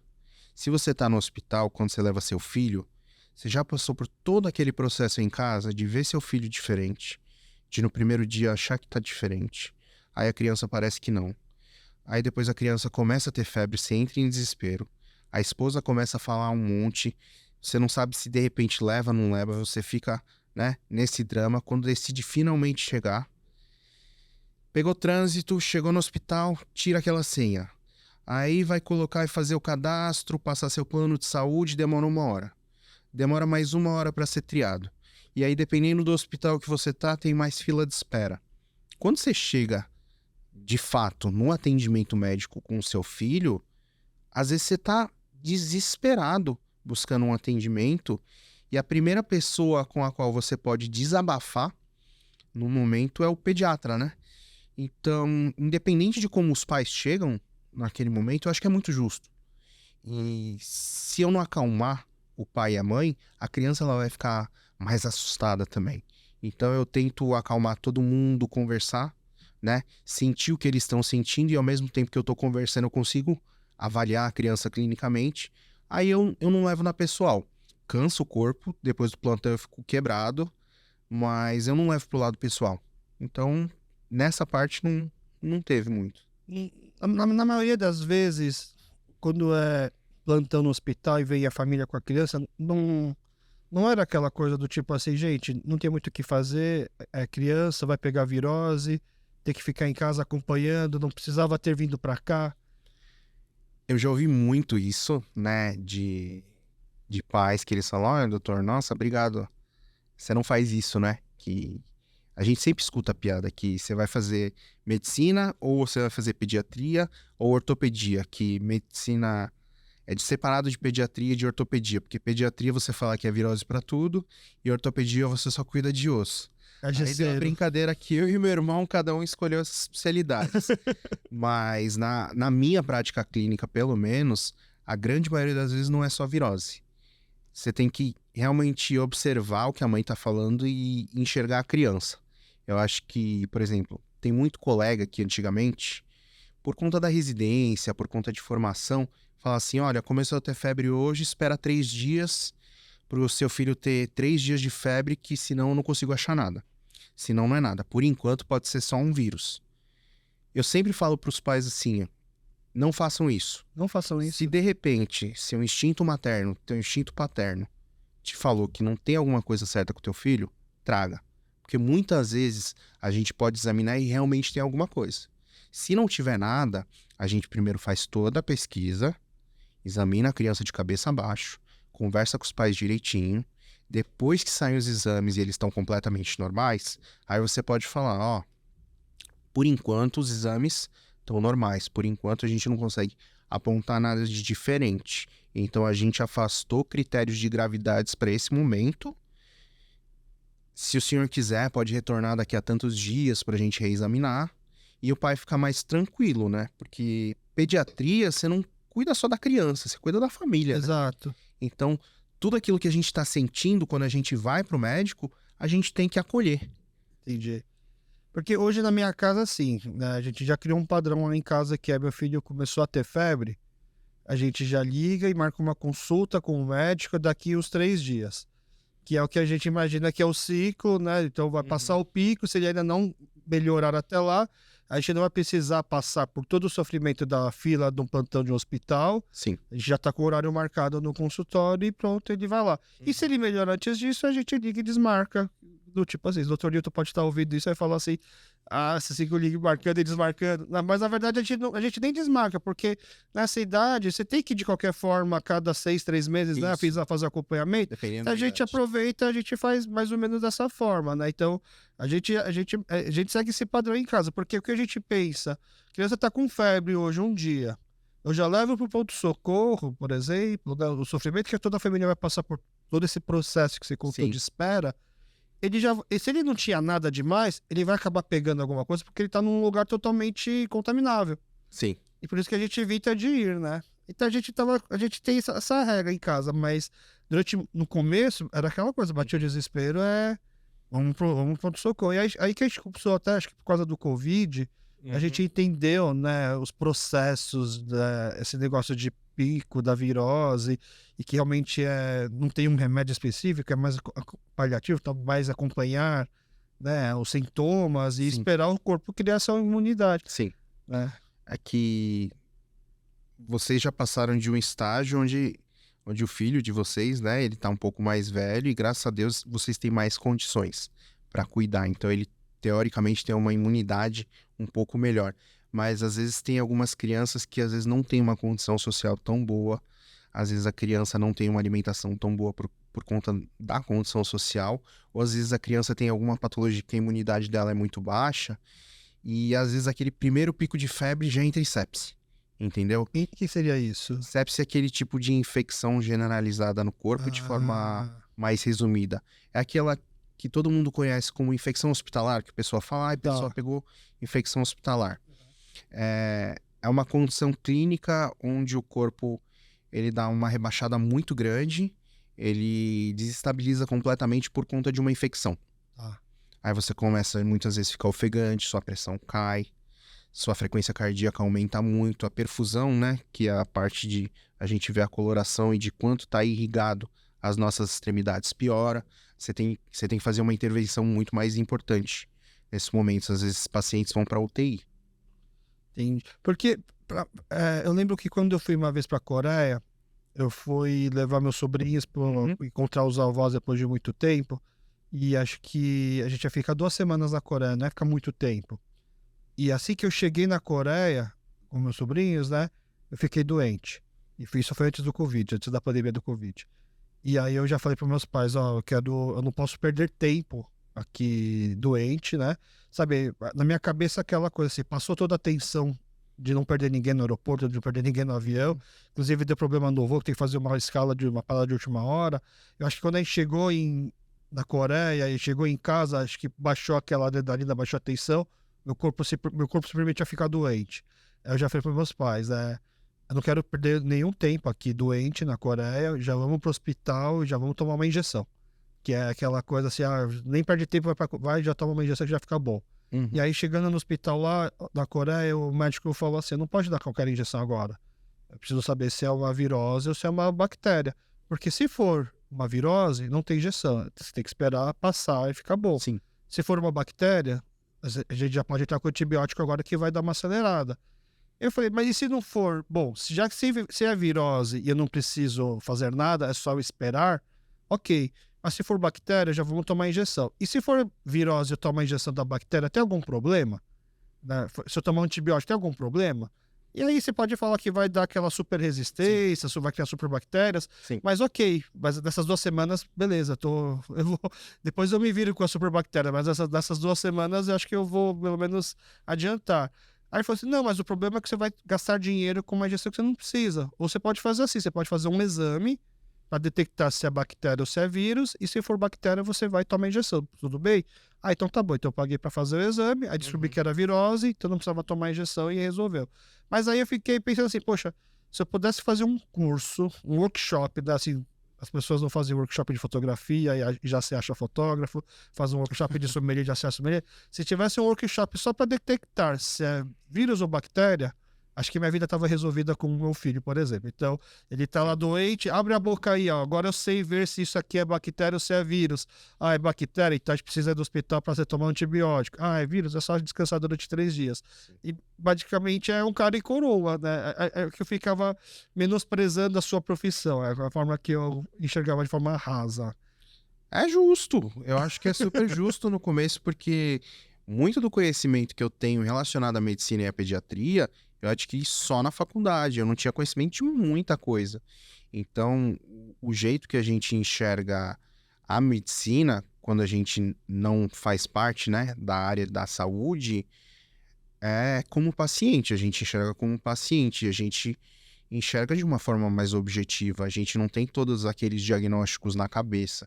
Então é muito justo que a gente pense. Eu queria que tivesse realmente um momento ou um curso que a gente pudesse fazer, né, para passar para as pessoas e falar assim, ó, é só vírus ou só bactéria. Mas como aumentou muito o número de doenças, né, que circulam por aí, muitas vezes a gente fica amarrado, mesmo com um médico no consultório, só com o consultório, só com o exame físico, às vezes a gente ainda não tem certeza. Então, às vezes a gente tem que pedir uma radiografia de tórax, um exame de sangue, às vezes tem que pedir uma cultura de bactéria com aqueles cotonetes, né? Aham. Cultura de vírus também, para ter certeza absoluta, porque um pode parecer muito com o outro, mas às vezes o desfecho é completamente diferente. Tá, então você tá me deixando agora com um pouco de consciência pesada por ter criticado uma vez que a gente levou meu filho no hospital. Hum, E era aquela época que eu nem sei se existe isso, é da época que tá todo mundo ficando doente. sim, tem. Agora também tá. É, não é o ano inteiro? Porque parece que sempre que eu levo meu filho pro hospital assim, que é dessa época, poxa, mas eu vim em março, mas eu vim em abril, eu vim em maio, tá sempre essa época. Essa época do ano é a época mais pesada para Qual, pediatria no pronto-socorro. qual que é essa época? Depois do carnaval. Depois do Ah, carnaval tá. até meados de junho. Não é, eu achava que era no inverno que essa é a pior época porque esfria e as pessoas ficam mais doentes, não é? No inverno? Na época que esfria, acaba circulando mais, pessoas se mantêm um pouco mais afastadas, né? Na época de calor, às vezes fica todo mundo um do lado do outro, grudado, Aglomeração. aglomeração. E pós o carnaval também tem muitas doenças transmissíveis, né? Tá. Principalmente as viroses intestinais que vêm do povo que vai pra praia. Você às vezes vai pra praia, vai tomar um banho de mar. Sempre tem algum espertinho aqui, né? Manda um número 2 no mar. Aham. Você encostou naquela água, às vezes você não tá vendo nada. você passa um álcool em gel na mão, você vai comer, sei lá, um camarãozinho na praia. Mas você esqueceu que o seu corpo inteiro, incluindo seu lábio, passou em contato com aquela água. Então você vai engolir aquilo, aí vai um passando pro outro, passando pro outro, passando pro outro na escola. Isso dura um tempão, né? Conheço gente que nunca mais vai pra praia depois de ouvir isso, doutor. Acontece isso. Por isso que toda criança que volta de praia muitas vezes tem virose intestinal. Que acaba pegando disso. Entendi. Né, desse contato. Nessa época de agora tá tendo muitas doenças respiratórias, né? Por conta da mudança de tempo e porque tá muito forte mesmo a quantidade de doenças respiratórias. As crianças estão ficando bem doentes. Então, eu levei o meu filho uma vez pro hospital, que foi no final do ano passado. E ele chegou lá com dor de barriga. E a plantonista pediu o exame de Covid. E eu achei absurdo. Tipo assim, ele não tá com sintoma, ele tá com febre e dor de barriga. Por que você tá pedindo exame de Covid? Ah, porque tá tendo um surto de Covid. Falei, tá, mas... Mas ela examinou ele inteiro, assim? Aí foi aquela coisa de... Ele já chegou no hospital, ele percebeu, ixi, tô no hospital. Aí ele já criou aquele bloqueio. Então ele já não, tipo, não encosta em mim. Então a médica ia encostar, tá doendo. E assim, eu como pai, eu falo assim, não tá doendo. Né? Ele tá... mas eu não vou falar pra médica também assim, não, doutora, eu não acredito nele que não tá doendo. O que ela vai pensar de mim também? Mas assim, examinando... Sim, ele fez... A gente descobriu nesse dia 1 milhão de coisas que ele não teve. Porque ele fez um monte de exame e não achou nada. E no final das contas, foi uma virose, tinha que ficar alguns dias em casa. Mas a gente achou que podia ser meningite. Pediram exame de Covid, fizeram ultrassom, fizeram exame de meningite, fizeram um monte de coisa. Não tinha nada. Então ficou alguns dias. Só que eu fiquei pensando assim, nossa, é muito fácil ser médico hoje, porque tá tendo um surto de Covid, então a criança chega com o pé quebrado, vamos fazer um exame de Covid. E aí ficávamos já naquele meu pensamento de teoria da conspiração. O hospital deve exigir o exame de Covid, porque sabe que o convênio vai cobrir, aí ele vai conseguir ganhar mais em cima. Aí você começa a ficar pensando um monte de coisa, né?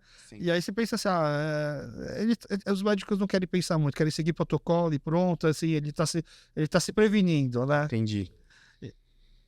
Mas aí você explicando agora, assim, né, todo o procedimento e tal, talvez ele... Bom, e se ele tivesse realmente Covid, né? Porque sim, até a diarreia não era um sintoma recorrente, né? É que assim, durante a pandemia, não sabia muita coisa sobre a Covid e foi se descobrindo muita coisa sobre a Covid, né? A gente hoje em dia sabe que Covid é uma doença que ela é transmitida por via respiratória, pelas gotículas, né? Pelas secreções respiratórias, mas é uma doença que tem relação com o seu sistema imunológico e ela é uma doença praticamente vascular, ela ataca vários pequenos vasos do seu corpo, né? Com inflamação. E você tendo esse acometimento, você tem sintomas respiratórios, mas hoje em dia tem sintomas neurológicos também relacionados, sintomas no coração e às vezes também no intestino. Em pediatria, um dos primeiros sintomas que a criança vai ter quando tem infecção, seja infecção urinária, às vezes uma pneumonia, às vezes uma amidalite, às vezes uma infecção de ouvido, muitas vezes vai ser dor de barriga. Por que dor de barriga? Porque vamos dizer que o corpo do senhor Alex é uma cidade. E o meu corpo também é uma cidade. A polícia do nosso corpo é o sistema imune. A nossa polícia já passou por muitas invasões, então ela é mais esperta, certo? E o nosso corpo... o intestino, vou dizer que é a fábrica de tijolo de cocô. E aí tem os funcionáriozinhos da fábrica de tijolo de cocô, que são as bactérias boas do intestino, a flora intestinal. Essas bactérias nossas já passaram por um monte de bezetacil, um monte de infecção, certo? Então elas são mais resistentes. Agora, as bactérias boas, a flora intestinal de crianças, né, muito pequenas, elas são muito sensíveis. Então, quando a gente tem qualquer tipo de infecção, o corpo entra num certo desequilíbrio, onde essas bactérias não conseguem mais viver daquela forma, elas entram em desequilíbrio e aí o que elas fazem? Elas ajudam a metabolizar, né, o bolo alimentar em bolo fecal, diminuir a quantidade de gases, certo? E metabolizar muitas vezes os açúcares que a gente tem no intestino. Quando elas não estão ali para metabolizar, você aumenta a produção de gases, o excesso de carboidratos, de açúcares vira ácido no intestino, então você desanda tudo, você começa a ficar com o abdômen mais estendido, seu cocô fica mais mole. Então, um dos primeiros sintomas é dor de barriga. Em pediatria, se você pegar vários tratados, diretrizes e livros, vários vários diagnósticos vão ter esse sintoma de dor de barriga. E, na verdade, essa médica que pediu o exame do Covid, na época da pandemia, os convênios dos hospitais, eles precisam, assim, a gente tinha que testar, mas eles, em muitos momentos da pandemia específicos, eles desencorajavam O exame. você a fazer o exame porque quase não tinha mais. Então, eu acho que ela acabou fazendo meio por desespero de não saber, talvez, o que tinha ali no filho. Aham. Queria pelo menos excluir algo mais grave, entendeu? Porque às vezes o médico até toma bronca, ó, no prontuário tá dizendo que o paciente tinha isso. Por que você pediu o exame do Covid? Ele é questionado também pelo convênio, né, pela diretoria do hospital. Então, às vezes, ela até se arriscou um pouquinho mais ali para pedir tudo isso, porque como vira um custo pro hospital, aquilo, não é que assim, é fácil, a gente manda a conta para alguém, não.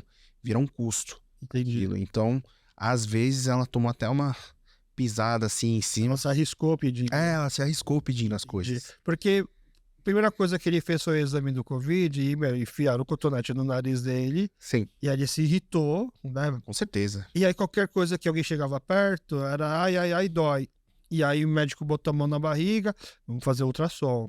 Botamos ali, vamos fazer um raio-x. E aí começou, aí não teve... Aí começou a bateria. Né? Aí, tanto que aí eu falei assim, gente, calma lá.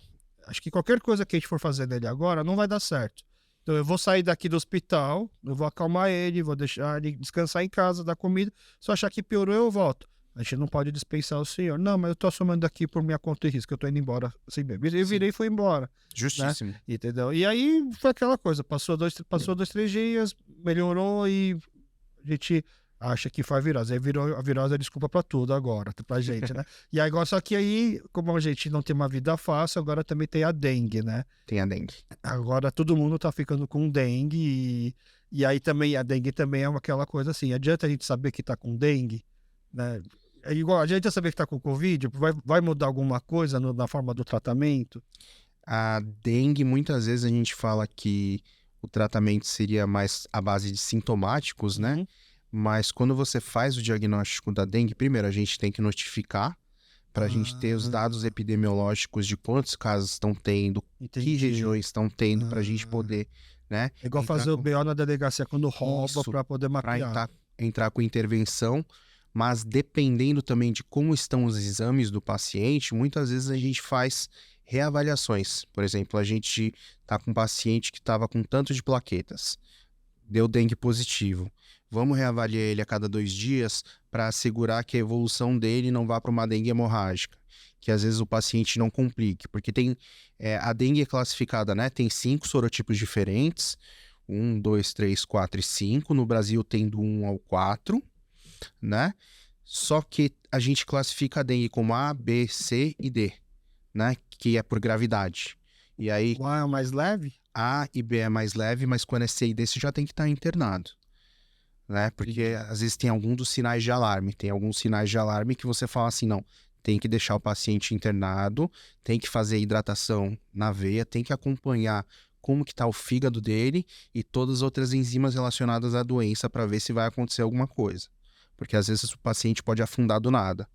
Então vale a pena ter o diagnóstico, acompanhar e saber. Mas, assim, pelas suas explicações tão didáticas, assim, dá para perceber que teve que explicar, às vezes, até para as crianças, porque é muito didático a forma que você explica, fica muito fácil de entender.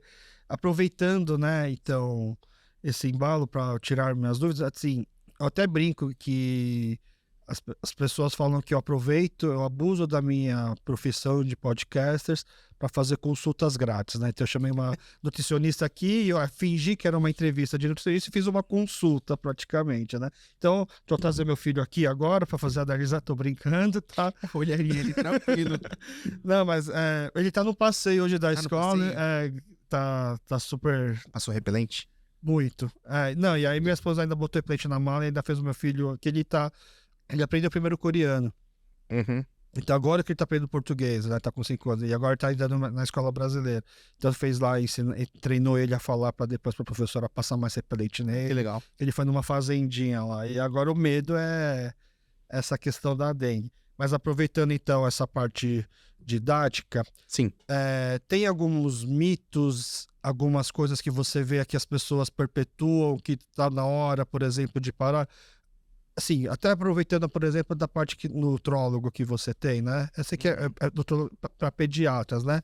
Mas aquela coisa das mães que acabaram de ter filhos que só comem miocu porque é melhor o alimento que vai acabar passando no leite materno pro bebê. É um mito, não? Ele não precisa. Miocu é um alimento, mas só miocu adianta, por exemplo? Miocugo é um alimento que nutricionalmente ele é muito rico, né? Principalmente na parte de micronutrientes, porque quando a gente divide os alimentos, como se fossem bloquinhos de Lego, né? Uhum. Tem os bloquinhos de Lego maior, que são os macronutrientes, que é como se fosse as proteínas, que a gente chama, né, de grupo de aminoácidos, os lipídios, que são as gorduras, e os carboidratos, que são os açúcares, né? Uhum. Nessa parte, o miocugo não é tão rico porque ele tem um pouquinho mais de fibra, né? Mas ele não tem tanta gordura e tem um pouco de carboidrato. Às vezes você coloca um papo junto. Um arroz junto. Mas a parte de micronutrientes é um perfil muito rico, né? Que são como se fossem as vitaminas e minerais que dá. Eu nunca cheguei para uma mãe, seja ela coreana, né? Ou não, e falei para ela tomar só miocugo. Mas eu nunca falei para ela também que não deve tomar. Porque miocugo realmente é um bom alimento. Uhum. Mas eu acho que a alimentação de todos os pais tem que ser balanceada. Tem que estar meio voltada desde a gestação, tentar fazer uma alimentação balanceada, mas não fugir demais daquele seu cotidiano. Não dá pra gente inventar, né? De falar pro paciente, agora você vai comer só frutas, legumes, carnes magras, e você vê que não vai funcionar. Você tem que pegar, ver o que aquela família come, porque a alimentação das pessoas, ela é como se fosse a história delas, né? Uhum. Ela carrega todo o passado Uhum. das pessoas. Às vezes tem um passado, às vezes tem uma alimentação assim que tem uma história emocional na sua família. Então Uhum. você come aquilo porque lembra a sua mãe, lembra seu pai, porque você comia desde pequeno, você quer passar para os seus filhos. Chegar num profissional e ele falar para você assim, ó, tá errado comer isso daqui. Eu acho que você tem que analisar, ver se aquilo tá contraindicado, pesquisar, e se estiver realmente contraindicado algum tipo de alimento, aí a gente fala. Mas a grande maioria dos alimentos, não. Aqui tem muitas mães que sofrem porque a sogra quer que ela só coma miocu porque vai ser bom para o neto. Entendeu? Minha mãe foi uma dessas. E aí quer comer Ela outras coisas. fez uma panelona assim de miocu. Ela não aguentava, ela tava grávida ainda, né? Ela ficou deitada assim, tomando a sopa, porque minha avó tinha falado pra ela que Que tinha que tomar. era bom pro filho, Então, é só. Acho que é assim, o miocu é bom, É bom. mas só miocu também Não, só miocu não dá. Tem que ser uma alimentação normal. E pimenta? A mãe pode comer pimenta, porque também quando ele tá amamentando a criança. Quando tá amamentando, não é muito recomendado. Vai passar a pimenta pro leite para Não criança? É que passa, é que existem alguns alimentos, por exemplo, assim, a gente percebe muito, principalmente quando o bebê acaba de nascer, que tem momentos que o bebê vai ter cólica. E tem vários motivos, várias causas diferentes para cólica, certo? Se você puxar um ramo, uma delas tem a ver com alguns alimentos que podem facilitar, né, a criança ter cólica através do leite materno, porque o leite materno ele vai ser produzido baseado na alimentação da mãe. Pimenta tá dentro de um desses alimentos. Entendi. Então, assim, poder consumir um pouco, até pode, de forma moderada. Mas para cada mãe a gente tem que observar como a criança vai reagir mais ou menos 8 horas depois, ver se vai ter cólica, e a melhor maneira é ver se aquela mãe comendo naquela quantidade específica, se deu cólica na criança ou não. Aí a gente vai alimento por alimento. Tá, mas define o que é consumir pimenta de forma moderada para uma mãe coreana. Ela pode comer o kimchi. É um pouco mais difícil, Então, depende muito. Tem mães que consumindo kimchi diariamente, mas não tomando um kimchi jjigae inteiro sozinha, às vezes assim, comendo um pouquinho de kimchi como se fosse no panchan, às vezes não tem problema nenhum, porque o organismo dela às vezes nem absorve tanto, né? Já metaboliza de forma diferente isso. Mas tem mães que comem um pouquinho de pimenta, porque às vezes não está muito acostumada. A criança vai amamentar a criança 8 horas depois e a criança morre de cólica. Às vezes vai parar no pronto-socorro. Então depende de cada mãe. Tá. para uma mãe coreana, então, não existe consumo moderado de pimenta, praticamente, né? É difícil. É um pouco difícil. Mas aí, mas se o problema é cólica, não basta. Então, entrando no outro mito, não basta usar aquelas mamadeiras anticólicas, que o pessoal fala que essa mamadeira não dá cólica, que ela tem um formato, não sei o quê. Não. Mas existem essas mamadeiras. Existem mamadeiras que teoricamente são anticólica, mas essas mamadeiras elas não são anticólica porque tomando naquela mamadeira o bebê não vai ter cólica.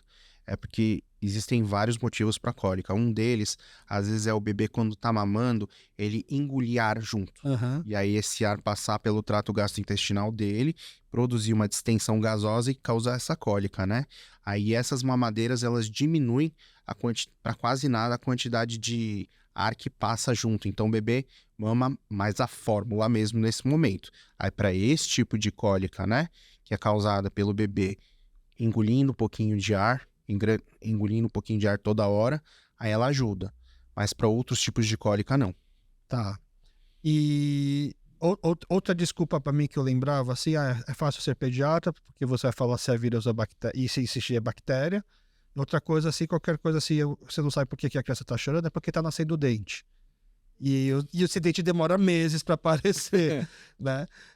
Realmente é um grande vilão estar nascendo o dente, é uma desculpa, assim, para justificar alguma coisa que a gente não sabe o que está acontecendo. Eu sou muito sincero com meus pacientes, né? Porque geralmente a primeira dentição do bebê, ela se dá em torno de 7 meses de idade. Pode às vezes ser um pouquinho antes, às vezes um pouquinho depois. A gente fala que os incisivos, né, que são esses primeiros dentes, geralmente é o inferior que nasce, né, da cadeia inferior. Eles nascem entre 7 meses, que seria o ideal, até 12 meses. Depois disso é atrasado, aí tem que ver com o odontopediatra, né? Se tiver com muita dúvida, às vezes com 7 meses não nasceu, você pode ir também olhar, porque o odontopediatra é sempre bom a gente ir lá para avaliar, que elas avaliam até o frênulo da língua, Tá. como que tá a cadeia dentária. Enfim, eu não pego muito essa queixa assim de choro e quase nunca é o dente. Quase né? nunca é o dente. Quase nunca é o dente. Tá. Você tem que olhar a criança por inteiro. Às vezes ela tá com uma otite. Você tem que olhar com bastante carinho, bastante atenção. Às vezes a criança tá com cólica e não tá evacuando há, sei lá, 2 dias, não tá fazendo cocô, porque a fralda tá muito apertadinha embaixo da barriga, que os pais deixaram muito justo. Aí você solta, reposiciona o bebê, né? Puxa a perninha pra cima, pro osso do quadril subir e o intestino ficar um pouquinho mais leve, ele solta um monte de cocô ali na tua frente, né? Às vezes suja até o leito ali, normal. Mas assim, você tem que procurar, porque, primeiro, eu falo pros pais, com o tempo você vai aprender que tem diferentes tipos de choro. A linguagem do bebê, quando nasce, é só choro. Eu vou chorar se eu tiver fome, eu vou chorar se eu tiver medo, eu vou chorar se eu tiver com sono, eu vou chorar se eu estiver desconfortável, certo? Mais pra frente eu vou chorar se estiver magoado, vou chorar se estiver com dor, normal, e vou chorar se estiver com dor de cólica, que é completamente diferente, que é aquele choro que os pais nunca esquecem a primeira vez que escutaram, certo? Então, pelo tom, você vai acabando, você vai entendendo, né, o que teu filho tá sentindo. Mas a gente, quando passa muito tempo com as crianças no hospital, você tem uma noção. E outra lenda que tem é que para evitar problemas com o nascimento dos dentes é você usar um colar de quartzo aí. Você já ouviu falar desse colar? Eu já vi em paciente colar de quartzo. Mas você sabe de onde que surgiu? Qual que é a desculpa que eles dão para que possa fazer efeito ou não? Eu não pesquisei, né? Eu não consegui. Na verdade, eu até procurei, mas eu não achei nenhuma literatura referindo a isso. Mas a gente tem que lembrar que, assim, a medicina com a qual a gente é formado é a medicina alopática, que é aquela medicina voltada para farmacologia, né? Até o começo do século passado, todas as outras áreas médicas ensinavam dentro da faculdade. Agora a gente estuda só essa. Então, tem outras partes que a gente não tem conhecimento mesmo. Por exemplo, homeopatia você quase não tem na faculdade, você tem que correr atrás. E homeopatia muitas vezes é útil. Esse do quartzo, eu nunca achei nenhuma literatura que explicasse porque eu já vi pacientes usando o colarzinho. Mas assim, mal pro paciente, se não tá fazendo, se a família acredita naquilo, eu não vejo um problema. Porque da mesma forma que a gente tem crenças e tem coisas que a gente não sabe explicar, não tem problema. Tem muitos pais que utilizam nos bebês e falam que realmente o bebê não chora. A minha filha tá para nascer, ainda não nasceu. Então, assim, eu acho que eu não acredito em utilizar isso daí, mas assim, cada um é cada um, né? Se os pais estão utilizando, tá fazendo eles felizes, ok. Da minha parte médica eu falo, olha, na parte que eu estudei, eu não encontrei evidência em relação a isso. Mas não teria problema, ao menos que seja alguma coisa que às vezes a criança pode engolir, Ou se né? sufocar. E sufocar. Aí é ruim. Ela sabendo usar. Mas sabendo usar não teria problema. Até porque o efeito placebo funciona, né? Ela acreditando muito. Tanto que existe o teste do placebo por causa disso. Porque às vezes só da pessoa acreditar muito, pode ser que faça algum efeito, né? Eles utilizam bastante o placebo para saber se de repente é aquele medicamento que está fazendo efeito ou se é o efeito placebo que está acontecendo, que está fazendo acontecer essa melhora tanto na população que não está tomando remédio no estudo, como a população que está tomando. Porque a população que está tomando, de repente, 13 se recuperaram de uma doença. Aí aqui da população que está tomando placebo, 3 se recuperaram. Aí você calcula, você fala, poxa, resumindo, né? Mais ou menos umas 10 pessoas, então, o remédio realmente ajudou. Não 13, porque no placebo também teve. E aí também uma pergunta que eu tenho, assim, dessas coisas criando um filho é o quanto eficaz é a lavagem nasal, porque a gente criou assim, eu sofri muito com rinite, né, e para mim melhorou muito quando eu comecei a fazer a lavagem nasal, e tem uma coisa que eu falei para meu filho desde pequeno, assim, vamos fazer nele o quanto antes, porque eu demorei para descobrir isso. Né? E até entrando nessa questão das coisas que a gente passou e demorou para descobrir. Aliás, doutor, você lembra de ter passado no pediatra quando criança? Lembro. Lembra? Eu nem lembro se eu tinha um pediatra. Mas eu era um exemplo ruim de criança, eu era diabinho. Eu xingava o pediatra, saía correndo. Tá. De repente virei pediatra. É, né? Karma, né? Era karma, assim, aí a gente faz muita lavagem nasal nele e realmente o meu filho, se você for comparar com outras crianças, ele não fica tão doente. E aí quando sempre que a gente vê uma outra criança que ficou doente, a gente automaticamente, de forma errada, pergunta, mas seu filho faz lavagem nasal? E aí a gente começa a tentar, não, mas tem que ser lavagem nasal de alto fluxo, não sei o que, é a melhor coisa, porque vai descongestionar e aí vai evitar com que ele pegue uma infecção.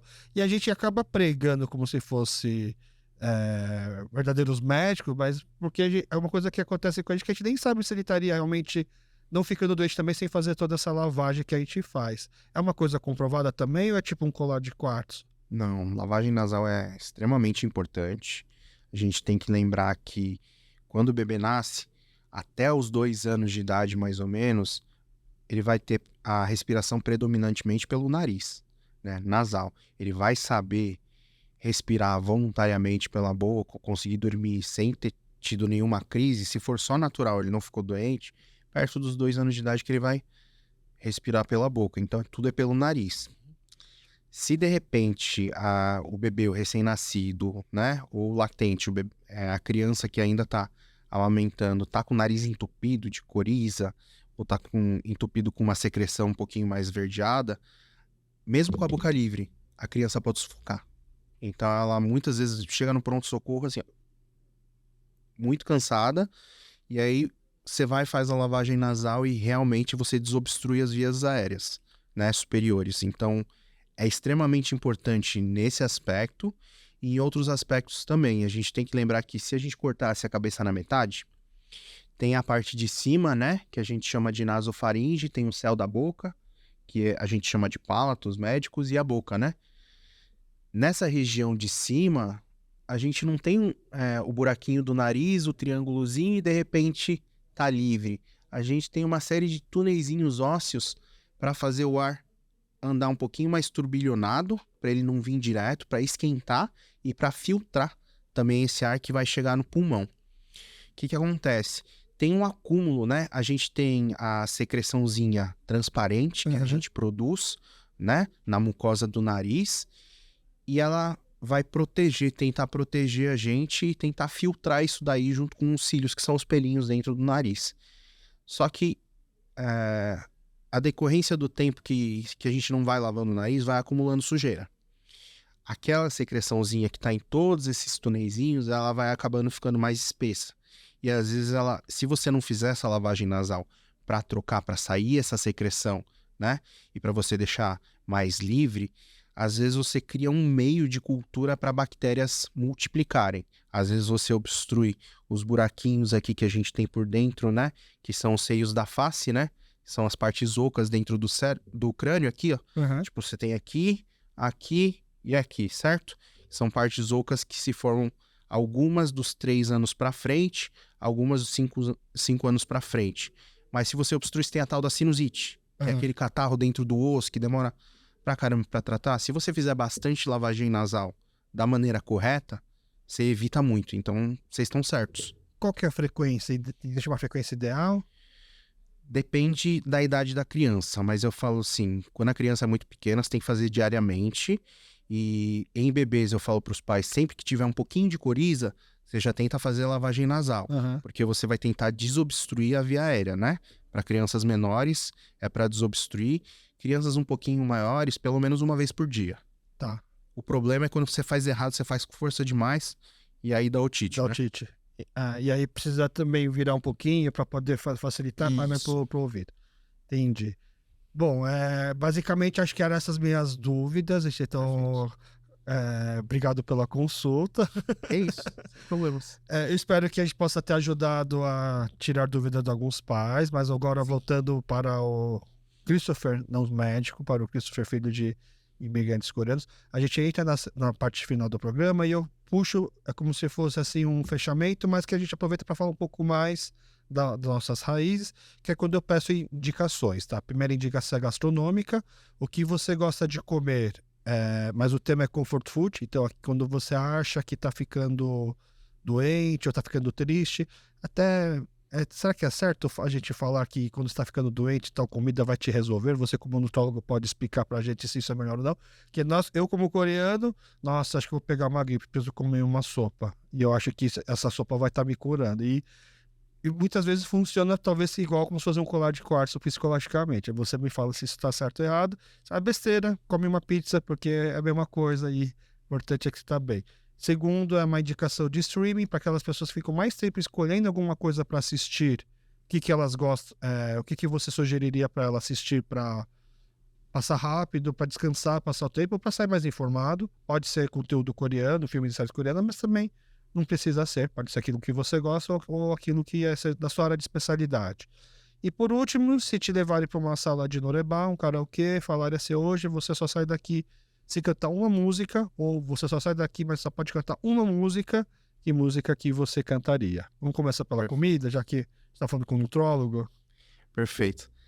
Apesar de ter feito nutrologia pediátrica, meu comfort food é jajangmyeon.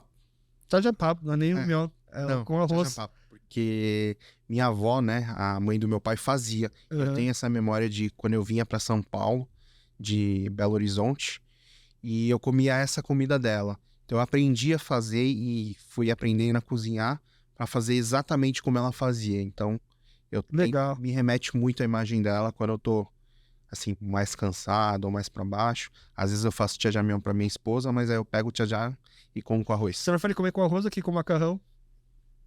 Eu pessoalmente sim. Mas quando vai num ashawan, aí tem que comer com... Aí como com macarrão, Entendi. é maravilhoso. Nossa, eu não consigo... Pra mim, jajangmyeon é... Como é que fala? É traição. Traição. Tem que ser com macarrão. É tipo botar um ketchup na macarronada pra italiano, né? Quase isso, assim. E pra você ter uma ideia, uma vez eu fui na casa de um amigo meu e a mãe dele fez, cara... Aí ela perguntou assim, cara, vocês querem... Quem quer com arroz, quem quer com macarrão? Com macarrão? Pra mim não fazia sentido algum. É a mesma coisa do jajangmyeon. Só que na minha igreja, quando eu tinha viagens assim... Era clássico. Um dia é estrogonofe, um dia é carerás e um dia é jajangmyeon. E eu falei, putz, jajangmyeon é o pior dia pra mim. Porque eu adoro o molho, mas pra mim não faz sentido comer com arroz, entendeu? Mas, legal. Nossa, igreja muito boa essa daí. Gastronomia maravilhosa. Nos camping, né? Nas viagens assim. Mas assim, era aquela comida tipo de exército, entendeu? Era feita pra batalhões. Então, arroz, uma panela fazendo arroz e um panelão fazendo essas comidas, né? Jajangmyeon, legal. Mas você come como se fosse um comfort food pra, como é que fala? Relembrar a comida da sua avó. Sim. Tá? Tem alguma comida que você come, do tipo assim, nossa, eu vou ficar doente, eu acho que essa comida, eu tô precisando suar, eu tô precisando desentupir o nariz. Porque Eu Quando adoro. tô mais doente. Ou pra ficar. Sabe que a gente fala assim, o Moms Hard, né? Que a gente fala assim, Sim, tô com Moms Hard. Nem sei como traduz Moms Hard em português. também não sei. Eu gosto de lamen. Lá, Porque né? é quente, Aham. tem bastante sopa, né? Pra acabar tomando, esquenta um pouquinho o corpo. Mas você Pra mim acha que isso funciona. aumenta a imunidade? Não. Existe alguma gente fazer alguma coisa pra aumentar a imunidade comendo alguma coisa? Se você tiver uma alimentação equilibrada, né? A imunidade ela tá muito voltada tanto para os macronutrientes quanto para os Aham. micronutrientes. Mas em criança, por exemplo, às vezes a criança tem a imunidade um pouquinho mais baixa, né? Quando a gente exclui os outros fatores genéticos, Uhum. patológicos, por deficiência desses micronutrientes. Então, quando você dá uma alimentação rica em micronutrientes, você cria aquela reserva, que nem uma reservinha de gordura, uma reserva Aham. de vitaminas na criança, você facilita a recuperação. Eu diria que, por exemplo, o Myokuga aí é muito bom. Tá. Mas não adianta você comer. Eu tô ficando doente, eu vou comer uma sopa agora que vai fazer o efeito. Ah, não, não Isso adianta. daí não adianta. Não adianta, não é Tá. remédio, né? Entendi. Voltando para alimentação, antes de você dar sua dica de streaming, né? Sobre a questão de uma preocupação que os pais têm muito, que é o quanto meu filho vai crescer. Você já tinha comentado que são vários fatores e que precisa analisar e tem determinado momento da fase que ele vai estar crescendo mais ou não. Mas sempre que a gente encontra uma criança grande, né, que a gente vê que é muito maior que o meu filho pela idade que tem, e assim como eu sou aquela pessoa que gosta de ficar pregando a lavagem nasal, né, a gente acaba percebendo que tem um fator em comum, que todas tomam muito leite. Isso realmente faz diferença? Depende. Depende se é fórmula, se é leite de vaca, Aham. que idade que começou a tomar.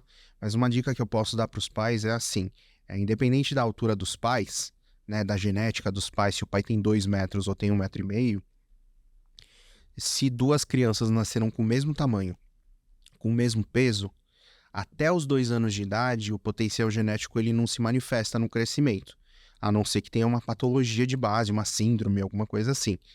Mas assim, essas duas crianças, se você alimentar do mesmo jeito, se você evitar doenças do mesmo jeito, elas vão crescer o mesmo tanto.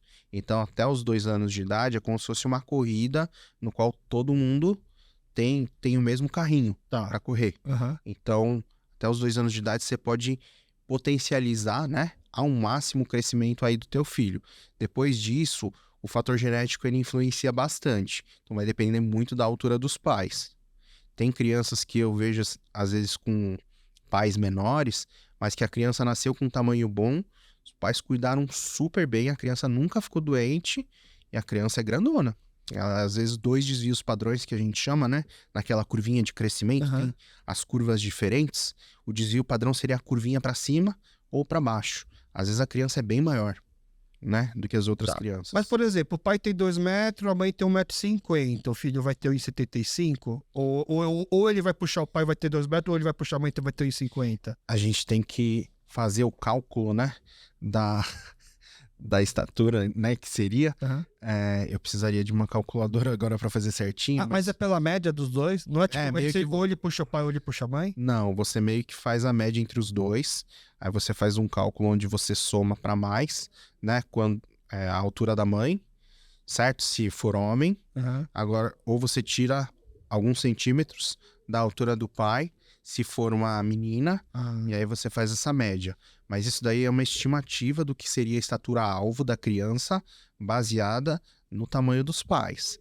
Também tem a posição na curva de crescimento, porque tem algumas crianças que seguem certinho aquela curva de crescimento e às vezes crescem mais ou menos que os pais. Mas se é uma média, a criança ela nunca vai ser mais alta que o pai, porque a mãe é mais baixa. A mãe sempre vai puxar a média para baixo, não?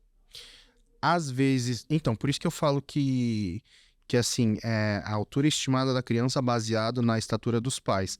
Mas isso não quer dizer que, por exemplo, vamos dizer a gente, meu pai tem 1,70 m, minha mãe tem 1,65 m. Eu cresci para 1,73 só, meu irmão cresceu para 1,78. Eu poderia ter crescido um pouco mais, talvez não comi tão certo quanto deveria, não me exercitei tão certo quanto deveria. Exercício também ajuda a crescer? Ajuda a evitar obesidade infantil, porque a obesidade infantil ela pode ter uma coisa que a gente chama de puberdade precoce. Tá. A gente não chama a criança, a gente não classifica a criança em obesidade infantil baseado na aparência da criança. A gente vê essas medidas, faz essas medidas, vê o IMC, aí a gente classifica a criança na curvinha, dependendo desses valores que a gente chama de valores de antropometria, que é de medir a criança tudo certinho, a gente classifica às vezes ela em obesidade infantil. E isso não dita que a criança tá grande, ou gordinha, ou larga. Isso dita que ela pode ter um risco maior de ter algumas doenças. Então é para elas que a gente tem que ficar esperto. Quando a criança tem obesidade infantil num grau mais elevado, ela tem a chance de entrar nessa puberdade precoce, que é ficar jovenzinha um pouco mais cedo. Aham. Aí diminui o tempo que cresce. Então, criança que às vezes teve puberdade precoce, no começo da infância parece que é mais alto que todo mundo, mas para. Mas para Estaciona ali. Entendi. E os outros continuam crescendo. Entendi. Quanto mais tarde crescer, então não tem. Entrar na puberdade não tem um porquê de se preocupar. Pode ser que. Tem tem um limite. puberdade um pouco mais tardia. Tem esses limites, né, Tá. que a gente tem que observar. E quando você acha que é uma idade que eu posso. Quando que eu posso fazer aquele teste de estimativa de quanto meu filho vai crescer? Tem uma idade certa para fazer Esse cálculo? É. Não, você faz nas primeiras consultas pediátricas, você pode logo fazer no pros começo. pais, Ah, Você pode perguntar para qualquer pediatra para ver qual que seria a estatura-alvo do filho baseado na altura dos pais. Aham. Aí ele vai lá e calcula. entendi. Não é um exame que precisa ser feito. Não. Porque tem a estatura-alvo que você calcula, é uma estimativa, Aham. mas tem como a criança vai evoluindo. Às vezes a criança, hoje em dia, elas têm uma alimentação muito melhor que a nossa. Então, a gente vê esse boom de coreanos que tem mais de 1,80 m Aham. comparados com a nossa geração, né? Lá, todo mundo é super alto. Olha, eu olho pra cima pra todos eles, né? Eu sou baixinho. Mas na minha geração, o pessoal não é tão alto. Os mais altos têm 1,80 e pouco, né? Uhum. Agora, é a média dos coreanos, né? Entendi. Então a média da população continua crescendo porque vai tendo hábitos mais saudáveis. Isso. Bom, a gente volta então para nossas indicações para crianças que cresceram, para os pais que agora têm crianças que permitem com que eles possam assistir alguma coisa em casa, porque durante muito tempo, você que vai ter filho agora, durante muito tempo vai ser a televisão e o seu algoritmo vai ser dominado por coisas infantis. Para os pais que agora podem voltar a assistir, o que você indicaria? Ó, eu pessoalmente, o que eu gosto de assistir, pra mim, é meio besta, assim, é Cavaleiros do Zodíaco. É um desenho da época antiga, eu assisto porque me relaxa no pós-plantão, às vezes eu começo a dormir no meio. Todas as sagas? Me sinto seguro, todas as sagas eu me sinto seguro, tranquilo, remete à minha infância, ali, onde eu não tinha que me preocupar com nada, então eu assisto. Agora, pros pais assistirem com as crianças, eu recomendo muito aquele desenho chamado Bluey, sabe? É muito bom. É muito bom, É porque muito bom. assim, tem desenhos infantis que são muito nocivos pra dinâmica familiar. Por exemplo, Aham. Peppa Pig. É horrível. Porque você vê a Peppa Pig, ela maltrata os pais. Tá. Então a criança vai meio que aprendendo com a Peppa Pig a ser Aham. respondona. Aham. Agora, se você pega Bluey, Mas a A Bluey família- também é bagunceira. ela é danada. bagunceira, mas a família é muito amorosa. Eles Tá. têm uma comunicação muito boa. E na hora de comunicar, por mais que a criança brinque, apronte, ela não é mal educada com os pais. Eu tenho uma história com a Peppa Pig que eu já contei, não lembro, em alguma conversa que eu tive aqui, que eu tenho um amigo meu que ele é muita referência para mim de paternidade, né? Tanto Uhum. que quando meu filho nasceu, né, eu aviso assim, ó, vai nascer. Ele Sim. mandou um vídeo assim, ó, entre todos os conselhos e vídeos que me mandaram, esse é o melhor, que mais fez sentido para mim, que na Índia, no Rio Ganges, aquelas lavadeiras de criança. Então elas estão pegando crianças recém-nascidas assim, dá para perceber que elas são muito recém-nascidas, e ela lava em escala industrial, assim, pega a criança, lava e põe. E aí o título assim que ele mandou junto com a mensagem assim, relaxa que não quebra. Né? Porque a gente aí quando ele mandou aquele vídeo, né, eu perdi todo o medo de dar o primeiro banho, aquela coisa, porque a criança é frágil. Então esse cara para mim sempre foi referência de paternidade. E ele veio um dia falar para mim que ele não deixa os filhos dele assistir Peppa Pig, porque a Peppa é mal educada, que a Peppa não respeita o pai e tal. Eu entendi, ok. E aí um dia o algoritmo acabou levando pro meu filho assistir Peppa Pig, só que ele assistia em coreano. Aí eu parei pra assistir junto com ele, Eu não achei nada demais. Eu achei, ela é um Em pouquinho... português, eu só vi em português. E aí, quando de repente um dia ele começou a ver em português, é que eu percebi, nossa, como ela é mal educada. Porque eu acho que em coreano, por causa da linguagem do Chondemar, essas coisas, acabou amortecendo um pouco. Isso daí. Quando eu vi a Pepa falando em português, eu falei, nossa, realmente, ela é muito. Não dá pra deixar assistir, não. Sim. E aí foi em coreano você assiste. Mas Bluey, realmente. E tem uma coisa legal no Bluey que me falaram, que eu não sei se é verdade, é que as cores do Bluey também, elas são mais suaves, mais pastéis, porque dizem que são as cores que os cachorros conseguem enxergar e identificar, né? Sim, E que para as crianças também não são aquelas cores que deixam elas super estimuladas super também. estimuladas. São cores mais pastéis. Realmente são cores que os cachorros conseguem enxergar melhor, né? Eu perguntei pra veterinária pra ver se isso era verdade, porque eu tenho 2 Goldens, né? Tá, pai de E às pet. vezes eu coloco pra assistir. E pras crianças também, um pouco mais calmo, né? A musiquinha no final, dá até pra botar a criança pra dormir já, porque a musiquinha sempre que vai encerrando o episódio já deixa ela mais relaxada. Eu deixo na TVzinha do consultório, às vezes eu não tá de dançar. É bem tranquilo. Blue, ótima indicação. E por último, Noreban, você gosta? Quando eu tava no colegial, era assim, uma vez por mês, eu ia cantar minhas mágoas, né?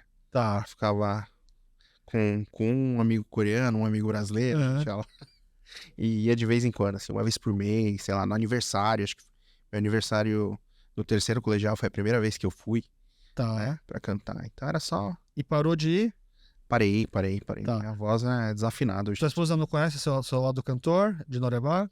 Não, às vezes veio desafinando no carro, aí ela fala, amor, eu te amo, mas, por favor. Tá, então te botaram na sala de Noreban, só vai sair daqui se cantar uma música, então não vai fazer feio. Qual que é aquela que você acha que talvez você consiga mandar um pouco melhor? Ah, não, mandar melhor eu não sei, eu teria que perguntar pra ela. Mas uma que eu cantaria, assim, e não ficaria com vergonha de mandar mal é Choseongmo. Tá. Mr. Flower. Mr. Flower, do Choseongmo. Eu acho muito bonita a música. É parla do old school, né? Então. Boa. Eu ouvia mais nessa época, né? Entendi. Sou meio velho. Imagina. Então tá. Mais uma vez, professor, muito obrigado pelo seu tempo, muito obrigado por estar compartilhando tanto conhecimento. Obrigado você, foi uma honra, eu já assistia bastante. Obrigado por acompanhar. Fica aqui portas abertas, tá? Quando você tiver um tempinho.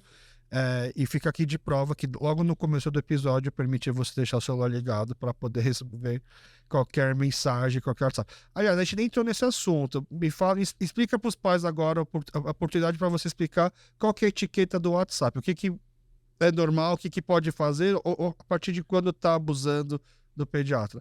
E realmente, os outros médicos não ficam recebendo mensagem do WhatsApp dos pacientes, tanto quanto o pediatra, né? A maioria dos médicos não recebe. O que seria mais educado, assim, assim, você pode mandar mensagem a qualquer momento. Só que muitas vezes a gente tá de plantão, às vezes a gente tá com uma emergência e a gente não vai conseguir responder na hora. E, por exemplo, de finais de semana, às vezes você pode mandar, mas às vezes eu não vou estar disponível para estar respondendo, né? Se for uma urgência, a gente às vezes pede que vá diretamente para o pronto-socorro. Inclusive, muitas vezes eu tô lá no pronto-socorro atendendo justamente esses pacientes e aguardando que até os meus, se tiverem alguma coisa, venham. Às vezes eu não deixo o celular, né? Porque não dá tempo de você ficar mexendo no celular durante o plantão. Você tá ali sem parar, né? Assim como ninguém quer ir para uma consulta e o médico não sai do WhatsApp também, né? Exatamente.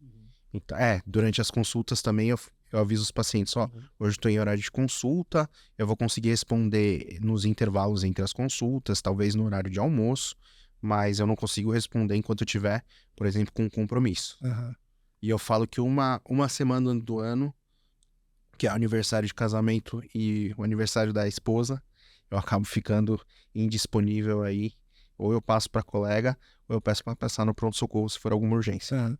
Mas a grande verdade é melhor levar para... É que os pais devem mandar o WhatsApp na dúvida do tipo, preciso ir mesmo até o consultório? Será que ele não pode só me receitar um remédio aqui para eu já dar e tá de boa? E não dá para ficar receitando assim, né? O CRM, na verdade, ele não permite, né, que a gente faça esse tipo de consultoria por WhatsApp, porque pra gente fazer o diagnóstico, a gente tem que estar examinando. Muitas coisas que são feitas nas teleconsultas agora que estão em alta, na verdade, ver se tem uma queixa e às vezes encaminhar para o pronto-socorro.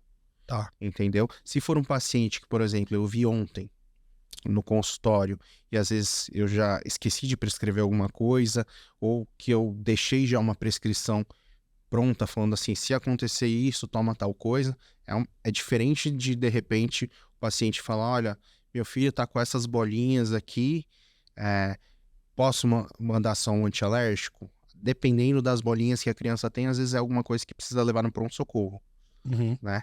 Às vezes a criança, eles mandam um vídeo, a criança tá com uma falta de ar muito importante. Então eu falo, ó, vai direto pro pronto-socorro. Não tenho que ficar tirando dúvida, entendeu? Então, na dúvida, leva no pronto-socorro. Tá. E se o médico falar pra voltar daqui a 3 dias sem nem te escutar, sem nem examinar teu filho com carinho e de repente for grosso, pede pra passar contra o médico. Tem vários no pronto-socorro, entendeu? Querendo ou não, a gente é um setor de serviços também. Então, o paciente tem essa autonomia, às vezes não percebe que tem. Tá. E, bom, fica também a minha recomendação de seguir o Dr. Christopher nas redes sociais. Ele tem um Instagram muito legal, onde ele tira muitas dúvidas, ele explica mais ou menos como tá a rotina. Então lá você consegue descobrir se tá tendo uma fase, um surto de alguma coisa, né? Sim. E só que aí é a mesma coisa pro WhatsApp, tá, gente? Não vai ficar mandando direct pra ele, tentando fazer consulta online, tá bom? Eu não sou muito bom nessas horas. Então tá, mais uma vez, muito obrigado por ter Obrigado a vindo, muito obrigado pelo seu tempo e muito obrigado para você que acompanha a gente aqui até o final. Nos encontramos no próximo programa. Valeu!